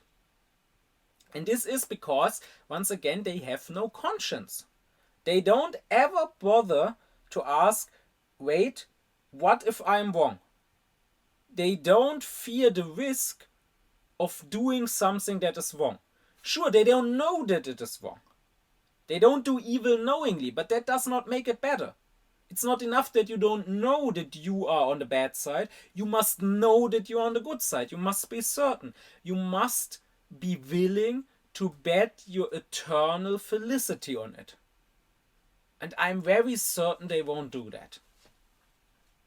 I'm very certain if you asked all the genocide deniers, oh, okay, what if all the world agrees in 30 years that it's genocide? What if all the history books say that it's genocide? What if the international court has ruled that it's genocide? Are we allowed to murder you then? Because you supported a genocide? Of course not. Of course they would never agree to such a thing. Because they are not so certain that they would bet their life on it. And the disgusting thing is, of course, that since they have no conscience, they will never wake up. I mean, they will probably go with the herd. So in 20 years, many of them will probably acknowledge, yes, this was genocide. But this will not have any effect on them personally. They will not say, yes, this was genocide and I supported it. I mean, if they had even a little conscience, then at the point when they realized that it was genocide, they would feel terrible. They would be shocked by themselves. They would say, what have I done? And they would question everything. They would say, if I could not even see this, I mean, the most obvious genocide in history, the most well-documented genocide, the first live stream genocide, the most confessed to genocide by the perpetrators. If I, even here, I needed to be told that it's genocide. I needed to wait till my president or whoever told me this is genocide, and I could not judge it for myself. Then how can I trust myself to judge anything at all? If even here I supported such an obvious evil, how can I ever know if I'm the good guy? I mean, if that was me, if I found out that for such a long time I had supported such an evil, for the rest of my life I would shut up. I would delete this channel, for example, because I would say I am not allowed to teach people, especially not about morality or about Aufklärung, about thinking for themselves. If I have been wrong so grossly and so obviously, I should shut up. And I would also not go to any elections anymore. I would never vote anymore, because I would tell myself, how can I ever trust myself that I make the right choice, that the party I vote for is not evil? Since I was so wrong this one time, this is not a responsibility I should have. I should not be allowed to vote anymore. This is what I would tell myself. But these people, they have no conscience. I mean, I presume that a very few, a handful, will actually at some point wake up and feel bad. There will be very few who are at least as aufklärt and as conscientious as my great-grandmother was, who I think sometime in the 80s said to my dad, actually I could have known. But most people never do that. Most people here in Germany to this day, like the old people, if they are still alive, will say, oh, I didn't know. I couldn't have known. And likewise, most people here will say, okay, this was genocide, but at the time I couldn't have known better. Well, if that's the case, then how could we, the righteous people, have known at the time? Of course you could have known better. It's the first live stream genocide of history. If you don't know because you don't want to know, because you don't bother ever checking. And I really wonder, whether it's this matter or whether it's other matters, I often wonder, what would society look like if, once again, we had free speech? You could say anything you want, but you would have to get it tattooed on your forehead. So you don't have to bet your eternal felicity. You don't even have to bet your life. You don't have to bet 1 million or even 1,000 euros. All you have to do is you get everything you say tattooed on your forehead for everyone to read. Just imagine that world for a moment. So imagine the people, for example, in America in the 50s who protested in favor of segregation, who protested against black kids going to school together with white kids, or who protested against interracial marriage, saying interracial marriage is communism. I mean, nowadays, these people, when we look back at them, when we see their pictures, we despise them. We consider them disgusting, evil people. Of course, not much has changed, because in our days, you still had people, or you still have people, depending on country, who would protest against gay marriage, right? Like, for example, here in Germany, it was passed not even 10 years ago. And of course, the people who protested against that, in 70 years, when people look back at their pictures, they will have the same feelings and the same judgments as we now do when we see the protesters against interracial marriage. That is without question. But let's say those people back then would have been allowed to protest, but they would have to get it tattooed. I am for segregation. I am against interracial marriage. I am against mixed schools. And let's say 1950, let's say someone was 20 or 30 back then when he took part in that protest. He gets it tattooed. And then let's say he's 80. So, right, that would mean in 2000 or in 2010. And now he's still walking around with, back in 1950, I was against interracial marriage. Let's say someone who voted for the Nazis, right? Let's say he was 20 in 1933 when he voted for Hitler, and he would have had to get tattooed, I voted for Hitler. And then let's say later he gets to be 90, 70 years later, so in 2000, 2003. And he walks around with, I voted for Hitler. And that we could do with all the opinions, right? So, for example, here in Germany, we have this prominent politician who is heads deep in Putin's ass. And she even founded her own party. Luckily, they were not successful enough in the last election to enter the parliament. You need at least 5% for that, and they missed the mark. But she even founded her own party, named after herself. Like the party's name is her name, right? She's known in Germany for her egocentrism and narcissism, which is basically the let's kiss Putin's ass party. And she's constantly talking about how we need to make peace with Putin, we need to negotiate, and maybe Ukraine should give him some territories, and then it will be fine, and we can trust him, and he will not start further wars. She has been in a talk show mere days before the full invasion of Ukraine started, saying, oh no, Putin is not gonna invade Ukraine, and everyone who says that is crazy. Most people have forgotten that. But what if she had that tattooed on her head?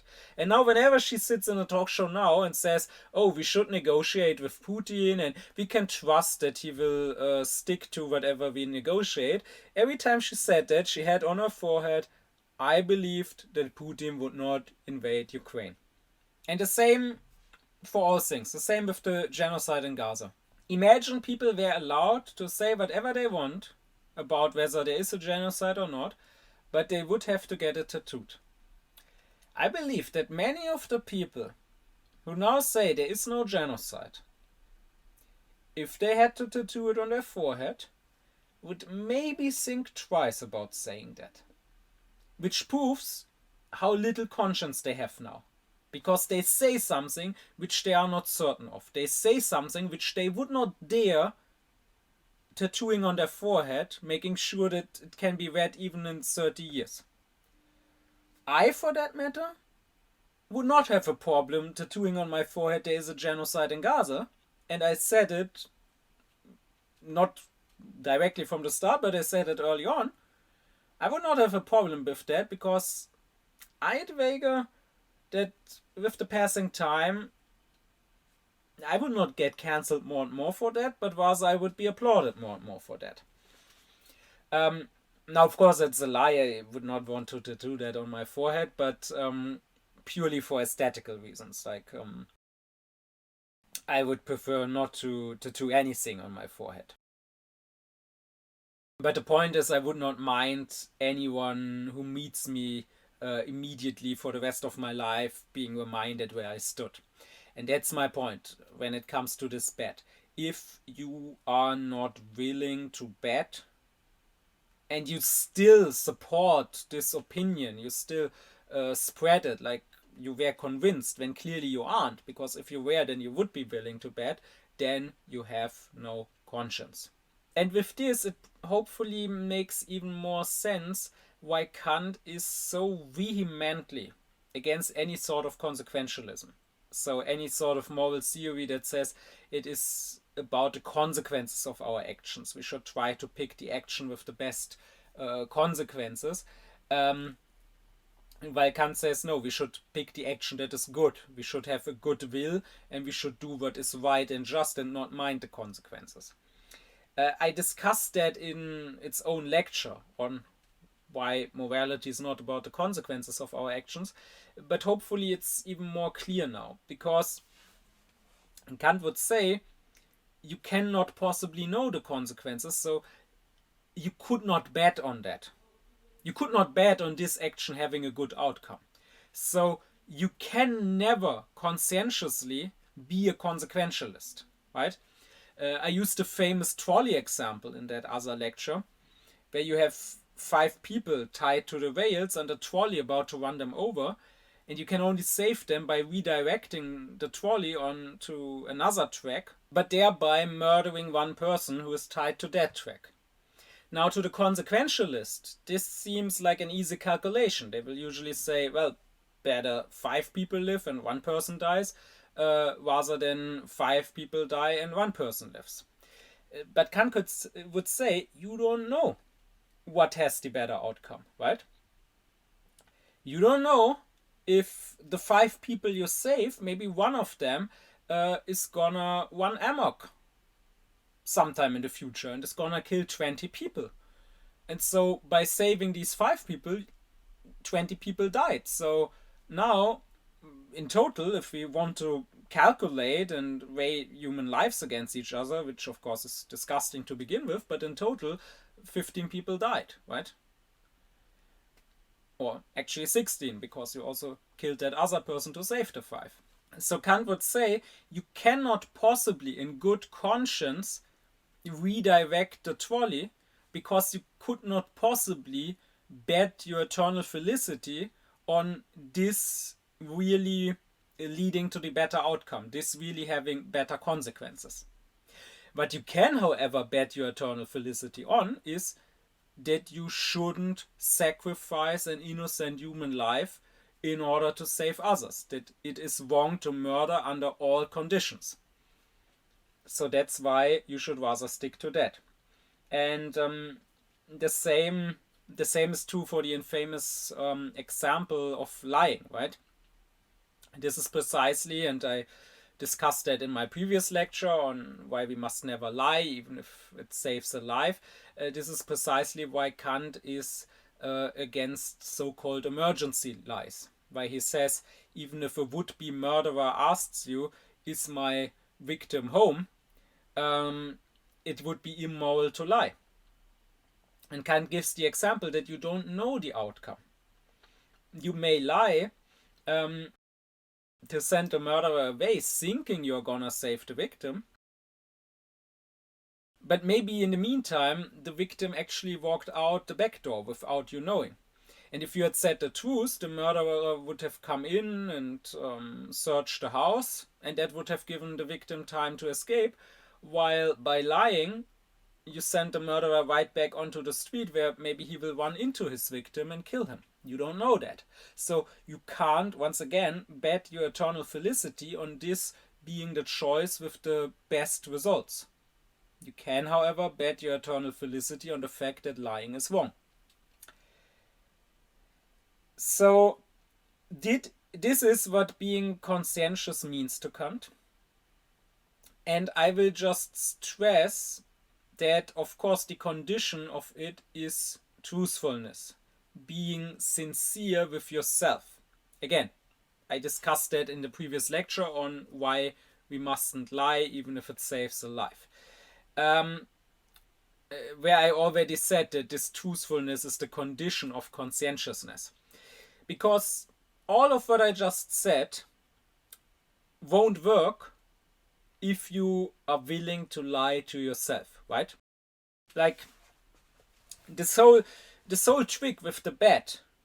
I think it's a great trick actually to see if you are certain of something and how certain you are, because maybe you would be willing to make a small bet of 10 euros, 100 euros, but maybe not a bigger one. But of course, it only works if you are honest with yourself, because you could always tell yourself, yes, I'm willing to bet even my eternal felicity on that. And to Kant, this, what he says here about conscientiousness, is basically what connects moral philosophy with the philosophy of religion. Because to him, that is what religion means, right? The Latin word religio, he translates it into German as conscientiousness. I mean, obviously he doesn't. He translates it into German as Gewissenhaftigkeit, but if we translate that into English, it's conscientiousness. Because to Kant, and I will further discuss that when I get to his philosophy of religion, to Kant, religion is not about what you believe. Religion is not theoretical. So whether you believe that there is a God at all, whether you believe that he is a trinity, he has three persons, or that Jesus was his son, whether you believe that Muhammad was his prophet or that he chose the Jewish people, all of that Kant calls theology. That's your theoretical opinions about the divine, but that's not your religion. And likewise, cult exercises, whether you pray, whether you fast, whether you go on a pilgrimage, whether you don't eat certain foods, all of that, Kant says, is at worst mere superstition and completely pointless and actually leading away from actual religion. At best, it's a means to an end, a vehicle of religion, as he says, something that helps you be more religious, like praying in order to reconnect with God and thereby become more conscientious, or thereby staying conscientious. But the actual religion to Kant is entirely practical. Actual religion to him simply means trying your best to be a good, to be a holy person, and being absolutely conscientious. That means acting in every single instance as if there was a God looking over your shoulder who would judge you for your action. Every small, even the very smallest action, even picking your nose, should be treated as if God was watching you and judging you for this. And as if you had to eventually justify yourself for having done that action in front of God's throne. That, and that alone, is religion to Kant. And of course that also means that most people are not religious, even if they pretend to be. To Kant, they are pagans, they are not truly religious. Like, if you, let's say, if you persecute gay people protesting and with signs saying God hates facts, well, the question is, would you bet your eternal felicity on that? It's probably your opinion that this is right and so on. But if you really stand in front of God after your death, would you really dare to say, God, I am so certain that you do indeed hate facts, that I'm telling you, throw me into hell if I was wrong on that? No, of course not. These people would be begging God. They would say, please, please let me into heaven. I hope that I was right. I hope that this is what I was meant to do, persecute gay people. But if there's a chance that I was wrong, then please forgive me and still let me into heaven. Or people who murdered the infidels. I mean, would they really bet their eternal felicity on this? On the fact that they have the right face and that other person they murdered had the wrong face and therefore deserved to die? I think if they stood in front of God and God told them, well, tough luck, you were in the wrong club. Actually, those other guys that you hunted down, they had it right, they had the right religion. Those people would not say, okay, then throw me into hell. They would say, oh, please, please forgive me, I didn't know any better, I was raised in this phase, my parents raised me like that. Or like all the Mosian fundamentalists in Israel who say this land belongs to us. God gifted us this land. We are his chosen people. All the non-Jews have no souls. They were just created to be slaves for Jews. Would they really dare, in the end, saying to God, if we were wrong on that, if we were not chosen, if the land was not given to us, if you actually meant for us to share it with the Palestinians, then throw us into hell? No, of course not. Once again, they would beg. They would be on their knees, whining and lamenting and saying how sorry they are and begging for forgiveness. And this is to go back to the example I gave earlier of this judge who judges heretics.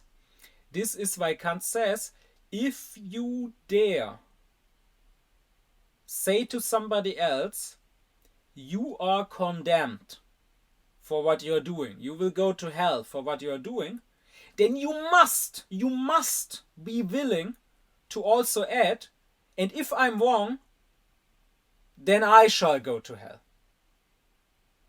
If you're not willing to add that, if you're willing to condemn somebody else, but still believe that maybe there's a slight chance you're wrong and therefore still don't want to bet on your condemnation, but rather still want to keep the possibility of begging for forgiveness, then you have no conscience if you condemn that other person. But once again, this whole bet, it requires truthfulness, and many people also, if they pretend to be religious, don't have that. Like, there's really, as I said in the previous lecture, no limit to the human capacity to lie to yourself. I had that with a person who shocked me, who I did think was more religious than that, but in one instance she made a moral misjudgment, a very gross misjudgment, and it was clear, I mean, even if she wouldn't have been certain if it was a mis or correct judgment, it was clear that she was not in a place to judge at all.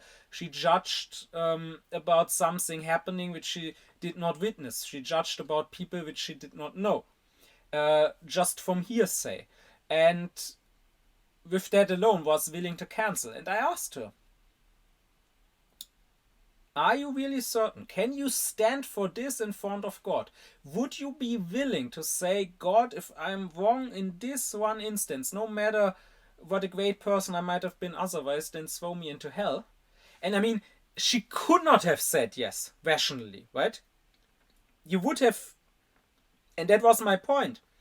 I wanted her to wake up. I wanted her to not necessarily change her opinion immediately, but at least take back her harsh judgment and at least be willing to first look at the matter.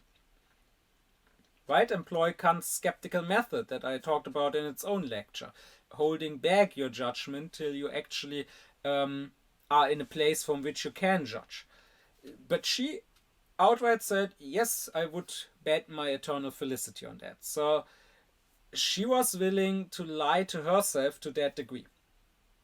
Because I'm absolutely certain if she really did stand in front of God, she would talk differently. So that is why all of this whole bet that Kant suggests, it does not work if you are willing to lie to yourself. And that, once more, is why to Kant, this is basically the most important commandment of morality. You must be truthful. The lie, I also addressed this in my lecture on the radical evil. The lie is the radical evil. It is the root of all evil. If we lie, this is, as Kant says, an opiate for our conscience. It shuts up our conscience. And then we can do everything and tell ourselves, yes, we are certain that it is right. We would stand for it even in front of God. So you mustn't ever lie to yourself, otherwise you cannot be a moral person. Anyways, with this, I'm at the end of talking about conscience as such, but I want to address one other thing, and that is that this whole test with the bet, it is meant for moral matters, it is meant for the practical, for our actions, but as Kant says, it also works in the theoretical. By asking yourself if you are willing to bet on something, you can check how certain you are of something, right? How certain you are that this is the truth. Like, if you told somebody 1 plus 1 is 2, or Paris is the capital of France, and he asked you, oh, are you really certain that this is right? Are you willing to bet on it? Like, would you bet €1,000? Then you would probably say, yeah, sure. I mean, sounds like a good way to to easily make €1,000. But then, let's say you believe that there are aliens out there somewhere. That we are not alone in this universe. But let's say someone asks you, are you willing to bet? And let's say somehow you had a means of finding out. Like, you could press a magic button that tells you if somewhere on some other planet in this universe there's also life. Maybe you are certain enough because you say, oh, there are so many billions of planets, it's just so unlikely that there's life only on this one. Maybe you would be willing to bet €10, maybe €100, maybe €1,000, but maybe not 1,000,000. Maybe not your life. Maybe you do believe there are aliens, but it would be crazy to bet your life or even your eternal felicity on it, when really at the end of the day it's just an opinion based on probably on likelihood, but nothing that you can confirm. So this is actually an easy way to check your own level of certainty. And unfortunately, once again, most people don't do that, and therefore most people are liars. Most people constantly, unknowingly, I'm not saying they're conscious liars, but unknowingly they constantly spread lies. I just have to think back. Some time ago, acquaintances invited me to some garden party, and there were lots of other people there. And I was standing with a group of 5, 6 people. It's interesting. I remember the scene, right? Like, I remember what it looked like. I remember some of the people, what they looked like, but I'm not certain how many people there were. Was it 5, 6, maybe even 7? Even that, it's certainly not something. Honestly, I would not even bet €10 on that, because I really don't remember the number. It's certainly I would not bet my eternal felicity on how many people there were. So you should really try this thing with the bet, even just for a day. With everything, even the smallest things you believe, like your memories or things you hold to be true. And if you honestly ask yourself, how much would I be willing to bet on that? Then you will realize how little you actually know, how little you actually are certain of. But anyways, I was standing with some people, and the conversation got to me being a Kant expert, and this one guy started saying, oh yes, Kant, he's famous for never really having left Königsberg, never having gotten around. But what most people don't know is that there's an exception. He went to St. Petersburg in his youth when he was like 18 one time. And I said, no, he didn't. But this guy said, oh, yes, he did. Like, most people don't know, it's not very well known, but one time he had this trip to St. Petersburg. Now, I am fairly certain that this is not true. And I would be willing indeed to bet some money on that. I mean, I have dealt with Kant a lot. And I have never once in my life come across this story. there's nothing in Kant's writings. I mean, to be sure, Kant doesn't like to talk about himself. His writings are impersonal. He doesn't mix personal anecdotes. But I mean, even his physical geography, where he talks about, well, geography, how the world is made up, is very clearly based just on journals of voyages from other people that he read. There's no indicator at all that he ever went anywhere. Also, I didn't just read his published books, right? I read his letters, and in his letters there's not a single sentence, not a single remark that hints at him ever having been to St. Petersburg, to Moscow, ever having known anyone from there. And I've also read several biographies on Kant by his own friends that knew him in his life, and they never mentioned that he mentioned anything about that to him. And I mean, if Kant had ever gone to St. Petersburg, I would say that at no point in his life is this more unlikely to have occurred than when he was like 18, because at that time he was a student in Königsberg at the university, and he was not from a very wealthy family. So I don't see how he could just have taken some weeks or some months off and just gone on a trip for, yeah, what for? Just to be a tourist, just for the fun of it, or what? So I'm fairly certain about this. But would I bet my eternal felicity on it? Probably not. I mean, maybe Kant was in St. Petersburg, and maybe it really is just a not very well-known fact. I would be careful with it. And that's the problem, because the other guy wasn't, right?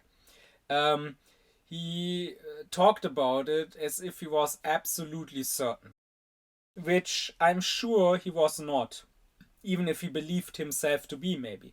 I'm sure if he had really been asked, like if he dies and stands in front of God and God tells him, are you really sure that Kant went to St. Petersburg? I'm God. I know whether he did or not. And if you tell me that you are sure, but he didn't go there, then you go to hell. I don't think he would dare saying that. So clearly he wasn't certain. But he talked as if he was talking with certainty. And that gave me at least some pause. Because, I mean, I don't know where he got it from, right? He must have gotten it somewhere. Maybe some other person told it to him and he just believed it without checking. But maybe he does have a real source. Maybe he read some proper biography of Kant's that mentioned it. I couldn't know. And that's an issue that in such a debate, the person who is more conscientious will be more careful, will appear less certain of himself. And for the onlookers, that means that the less conscientious person, simply because he acts as if he was certain, is often more convincing. And that is why this is so irresponsible and so unconscientious of him. I mean, I don't know the people that were standing around, 5 or 6 people, but maybe because of this talk and because he acted with more certainty than I, seeming more sure of himself, maybe 1 or 2 of them went home now believing that Kant once went to St. Petersburg. And maybe they even spread that. Maybe they went on at the next garden party telling someone, oh, did you know people always say Kant never got around, but few people know that once he went to St. Petersburg. And that's how rumors spread, right? And you may think that in this case it's not so important. I mean, what does it matter if people believe a wrong biographical fact about Kant? But the thing is that this constantly happens. I mean, think of quotes, for example. How many misquotes are out there, right?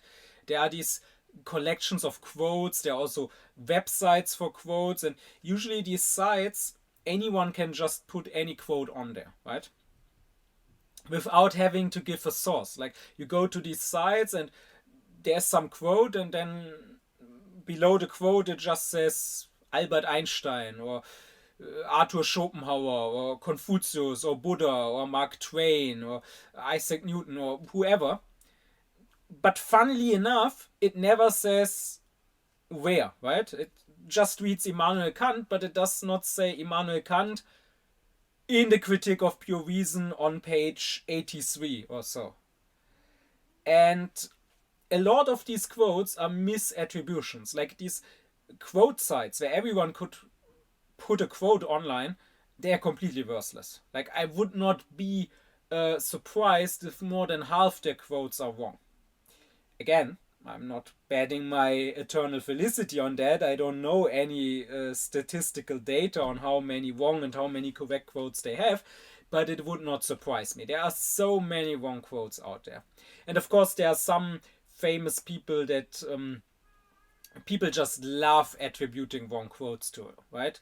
Like, if you read a quote by Einstein or by Confucius or by Mark Twain, you can be almost certain that the quote is wrong and the guy never said that. Often you can even know without checking, just from thinking a little. Like, often the quote just doesn't fit with what the person actually believed or actually talked, or often the quote doesn't fit with the time, or often it doesn't fit with the usual writing style of that person. Often it would be easy to recognize, but still people will just read a quote that they like because they think it sounds deep, and it just says that the quote is, say, by Nietzsche, and then they don't fact check it. They just take the quote and put that on their Facebook or on their Twitter and also say, quote by Nietzsche, and then the next guy spreads it. And that is how fake news, how wrong facts spread, right? And you may believe it doesn't matter in such instances, but then there are instances where this clearly has practical repercussions. Like here in Germany in the last years, whenever somebody has been getting stabbed or a car drove into a group of people, immediately, all over social media, you would read people saying, oh, the guy who did it was heard to scream Allahu Akbar, it was a terrorist attack, even while the police says, we can't say anything yet, we don't know what happened. And that's a problem, right? Many people will just read this fake news, and when then the police some days later comes out and says, no, we confirmed the motives now and it has nothing to do with terrorism and he's not a Mohammedan and anything, he's not a refugee. Many people just heard the fake news on social media and they will never hear the real news from the police. And many people will maybe hear the real news from the police, but will now say, oh, they're just lying, they're just trying to cover it up because we are ruled by woke leftists that don't want you to see the truth. And I mean, the same thing, to come back to the genocide in Gaza, the same thing is how the genocide got justified, right? At the beginning, they spread these lies about 40 beheaded babies and all that stuff, and our media just gobbled it up and just repeated it without checking. And I mean, this is what justifies the whole genocide, right? Because if you have a real picture of what happened on October the 7th, then you will realize, I mean, not that I want to justify it or relativize it. Of course, war crimes were committed. I mean, attacking civilians is a crime, and taking hostages, it's a war crime, and of course children were killed, children were murdered. Not 40 babies, only 2 babies and some older children and teens, and the babies were not systematically beheaded, they died in the crossfire, But still, that's a crime. One murdered baby is already one murdered baby too many. But still, October the 7th is not the crime of the century. It's not the instance of terrible barbarism that it was made out to be. And if you compare to what Israel has done in Gaza, there is just no way you can say that what is done in Gaza is justified by October the 7th. And I mean, it's clear that on October the 7th, 36 kids, yeah, not babies, but underage people, were killed. Well, Israel has now killed probably 20,000 children or more. It is clear that that cannot be justified by the killing of 36 children. So the only way they can justify that or try to justify that is if they don't make it just about the numbers but about the how, right? If they say, okay, we killed more children, but when we do it, it's an accident, it's because Hamas uses human shields, and they specifically beheaded babies. This was an act of barbarism. And here too, the problem is many people heard that, and they never heard what came later. They never heard, oh no, there were no 40 beheaded babies. I mean, even Israel by now, they themselves have given out the list, right, of the people that were killed, and we know that there were only 2 babies killed. But many people never heard that.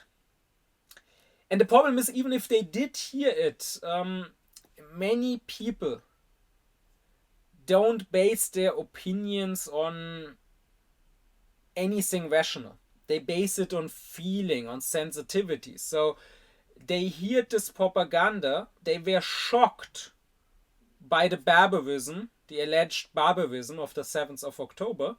And even later, when it gets fact-checked and corrected, on a theoretical level, they might register that some of the details they were given were wrong, but on an emotional level, they still feel the same shock. They still feel this has now, so to say, locked into them, that October the 7th was terrible. And no amount of correcting what was said can change that. So that is why it is so dangerous to not be more conscientious about what you spread, what you claim to be true. And of course, you should never do that. You should not do it in your private life. You should not tell your friend something as if it was true, which you would not bet your eternal felicity on, so that he then goes on to spread it. But especially if you speak publicly, you should not do that. You should be conscientious enough to check what you're saying. But most of the time, I mean, you don't realize it, but a lot of what you take for granted, what you believe, is probably just prejudices and lies that have been spread again and again, and that everyone repeats and nobody ever questions. Like a lot of things you believe about the past. If you believe, for example, that in the Middle Ages they dumped their feces out of the window, and that all the streets were super dirty and muddy and everything was stinking and people didn't wash, nothing of this has any truth to it. Any serious historian will tell you that. But the thing is, we have all heard it, and we have all seen it in countless movies, and even those cheap documentaries for, I don't know, History Channel or whatever, they also repeat it, and even school history books repeat it. And everyone takes it for a fact because everyone else takes it for a fact, right? You hear everyone say it, you hear everyone present it in that way, so why would you ever question it? And that's how it works with so many things. Going back to Gaza once again, I still read, at least here in Germany, so often Hamas is using human shields. Hamas is using human shields. And still, here in Germany, if you say this is not true, you are treated like a lunatic, like a conspiracy theorist. Even the people who at this point criticize Israel for going too far will still believe that Hamas is using human shields. But if you really ask those people, would you bet your eternal felicity on it? Like, if you tell those people, okay, you can say Hamas is using human shields, but you now got 24 hours to present proof. And if you can't present a source, a reliable, independent source, not the IGF, that confirms this, then you get executed. Then maybe people would become more careful about saying that. Because actually this is just one of these things that even the journalists, they don't check, because most journalists don't bother doing actual journalism. They just repeat propaganda that they actually believe, right? It's not some big conspiracy. Nobody is making them do it. They just suck at their job. They just rather report on their own ideology and prejudices than report on the facts. I have now spent more than a year almost daily listening to conversations, to lectures about Gaza and so on, and I have yet to be presented with any proof that Hamas in any one instance used human shields. I would not bet my eternal felicity on the fact that they don't do it. Maybe they did in some instance that I'm not aware of, but certainly not in large, certainly not in such a systematic manner as it is presented to us. Of course, Israel does that, because every accusation is a confession, right? We know and we have confirmed that the Israeli soldiers, that the IGF in Gaza and also in the past in the West Bank and stuff, that they constantly force Palestinians to serve as their human shields, to go into buildings and into tunnels first, in case there are fighters there or in case there are traps there. But I don't know of any confirmed cases where Hamas did that. And likewise, I read in the German media again and again, Hamas, they are a misogynist, anti-Semitic organization that just wants to create a caliphate. Like, this is actual media, right? This is not some conspiracy sites. This is the mainstream German media. This is newspapers that are highly respected. And I would be treated as a conspiracy theorist if I said those newspapers are not reliable, they lie. But of course, Hamas never said they want to create a caliphate. They want to free Palestine. Maybe their vision for how Palestine afterwards should be governed, what laws there would be, are not perfectly in line with Western values. Like, I'm not saying they would create a perfect Western democracy that is super secular, but they do not want to create a caliphate. There's no Hamas leader that proclaimed himself a caliph. And likewise, as for misogyny, I mean, I'm not saying that everything is perfect as regards women's rights in Gaza. I mean, it's not here either, if we are being honest with ourselves. But Hamas, in many cases, supported women. And they actually supported women getting an education. And the levels of education in Gaza were very high, including for women. The levels of literacy, the levels of PhDs. And there also was never any enforced veiling. Like, you don't have to wear a hijab in Gaza. Many women do. But if you actually ever bothered to learn anything about it, you would know just from pictures and videos that many also don't. Like, think of someone like Bizan, who doesn't wear a hijab. And it is clear how these journalists work when they write this. They don't stop before writing Hamas wants a caliphate, Hamas is misogynist, and ask themselves, wait, how do I know that? What is actually my source? Am I certain about this? Like, would I still write it if I could go to jail or I could get executed if I couldn't prove that sentence? No, I can tell you how they work. They are like, Hamas, they are Islamists. Whatever that word means. I mean, serious people don't use that word, right? But Hamas, they're Islamists, and that means they're basically like the Taliban or like Daesh, right? And Daesh wanted to create a caliphate, and the Taliban force women to completely veil themselves, so then Hamas must be the same. That's their journalism. And then they spread that, and everyone believes it, and I am now treated like a lunatic conspiracy theorist, or like someone who wants to defend Hamas, if I correct that. And unfortunately, most people, again, have no conscientiousness at all. They talk publicly with lots of people listening to them, and they don't care about checking what they are saying. I try to do that. I mean, that is why I've read all of Kant, right? And I'm probably the only one here on YouTube. That is actually something I would be willing to bet on. Maybe not my eternal felicity once again, but I would bet some money on that. Like there are tons of other videos here explaining Kant, and maybe I'm not saying they all suck completely. I haven't watched them all. But what I am saying is that most people who talk about a philosopher, and not just here on YouTube, this includes even the professors at university, know him at best superficially.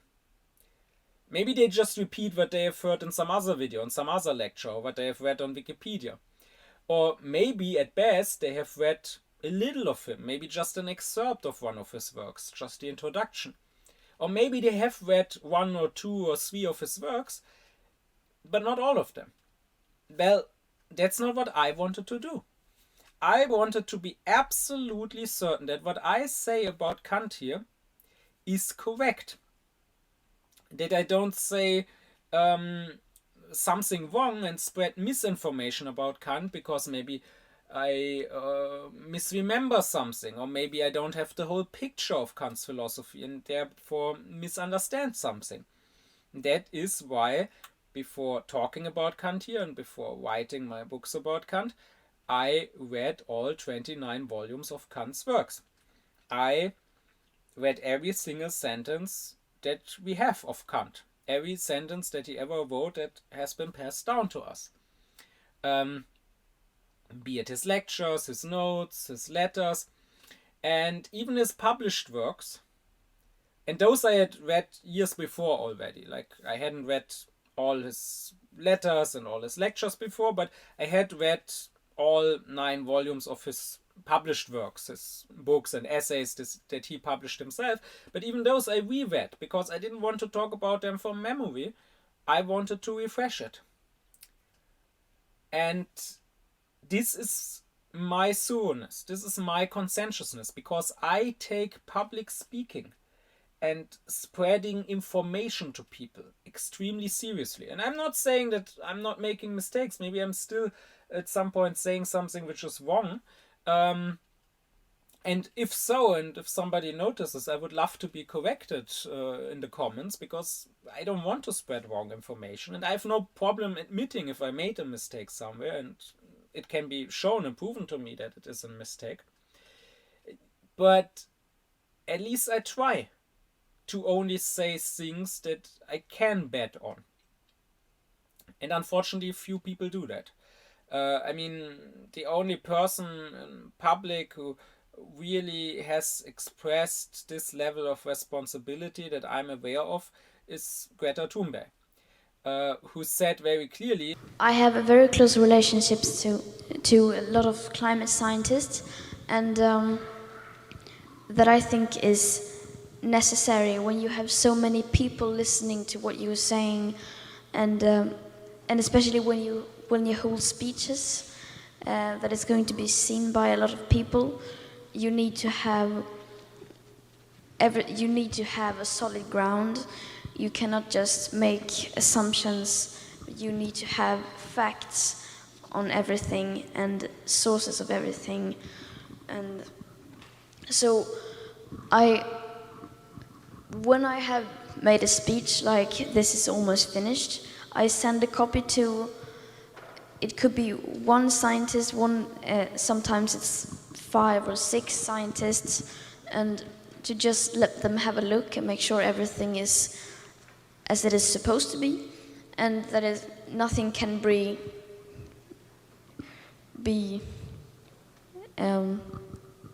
defined in a different way, and that it cannot be misunderstood. And also I ask them sometimes personal questions like, what does this mean, and why are they talking about that, and why, and so on, to have them explain things to me, and that has helped a lot. And this is something that she should be respected for, even by her enemies, if they were capable of such a thing as respect, or if they cared about truth and integrity at all. And this is also why she should be taken seriously, right? Like, especially here in Germany, she has been attacked relentlessly as an anti-Semite, and I've read so many newspaper articles by journalists who don't know anything at all about the Middle East that said, oh, she should not talk about things that she doesn't know anything about. And I always wondered, why do you think she does? I mean, someone who has come out and said, I take my responsibility as someone with a platform seriously, as someone who, when she talks about the climate, has her speeches checked by scholars. I mean, I'm not saying that that alone is proof that she also does the same thing when it comes to Gaza. It is possible that someone is only conscientious in one area, not in another. But that should at least make it likely that this level of responsibility and integrity and conscientiousness she also has when she talks about Palestine. That at least makes it likely that she does know what she's talking about, that she did inform herself, and that we should take what she says, even if we shouldn't immediately believe it without checking, we should at least take it much more seriously than whatever some random journalist says who basically just repeats his own prejudices over and over again. Kant says, be like the elephant. And I don't know if the elephant is actually like that or how Kant knows. Like, this is something that I also wouldn't bet my eternal felicity on, but it's a nice image at least. Kant says, be like the elephant who, when he walks, always makes sure he has sure footing on 3 legs and only lifts a 4th leg to make the next step when the other 3 legs are secure. And this leads me to one final small point, and that is that this truthfulness and conscientiousness is especially important for the philosopher. And philosopher you can take here in the broader sense, as I explained in my lecture, what is philosophy to Kant. At the time, philosophy also included natural science, which Kant considers applied or empirical philosophy. So you could say this goes for scientists, for scholars in general. Fichte would later go on to state that with even more clarity, that finding the truth, it's not just about how smart you are, it's a matter of character, it's a matter of your heart, so to speak. Fichte would say, being wrong actually makes you guilty, actually is a sin. And that being right is actually a merit, is actually a virtue. Because if you don't love truth, if you don't live by what should be the principle of the philosopher or of the scientist in general, that is fiat veritas et pereat mundus, so let there be truth even if the world perishes over it. If this is not your position, then you will at some point hit a wall. Some will hit it sooner, some later, but there will come a point where some truth is uncomfortable, where it doesn't fit with your ideology, with your self-image, with your desires. and where therefore you will have to choose whether you want to actually see that truth and admit it to yourself, even if you don't like it, or whether you will lie to yourself. But not only must you be, as a philosopher, as a scientist, honest with yourself, not only must your love for truth be greater than your self-interest, you also must be honest with others, Kant says. And that's why he says, you shall not lie, you shall not give false testimony, is the highest commandment for the philosopher. Because the progress of science and the quest for truth, the search for new cognitions, it's not a one-man show. It's a community's effort, the effort of the scientific community. Like, you need to publish your findings, to present them to other scholars who can check them, dismiss them if they are wrong, build on them and expand on them if they are right. And that's why Kant stresses very urgently that as a scholar, as a scientist, as a philosopher, you must not hide your uncertainties. You must never present something as if you were certain, as if you had found the truth, if you are still uncertain. If in your theory or in your experiments there's still some hole, there's still something you cannot explain or something you haven't proven beyond doubt, you mustn't hide that. You must be open about that, so that others can check there. Others can check if you are actually right, if they can find a proof for your claim that you didn't find yet, or if they can refute your claim. And therefore, of course, it goes for all people, but it goes especially for the philosopher, that he must never lie, that he must always be conscientious. My deep thanks be to my supporters: Leo Allmann, Thomas Doringer, Gernot Klaufen, Benjamin Lehning, Ökobong, Samet Özkilic, Yasin Özün, Alexander Reuter, Lisa Rinner,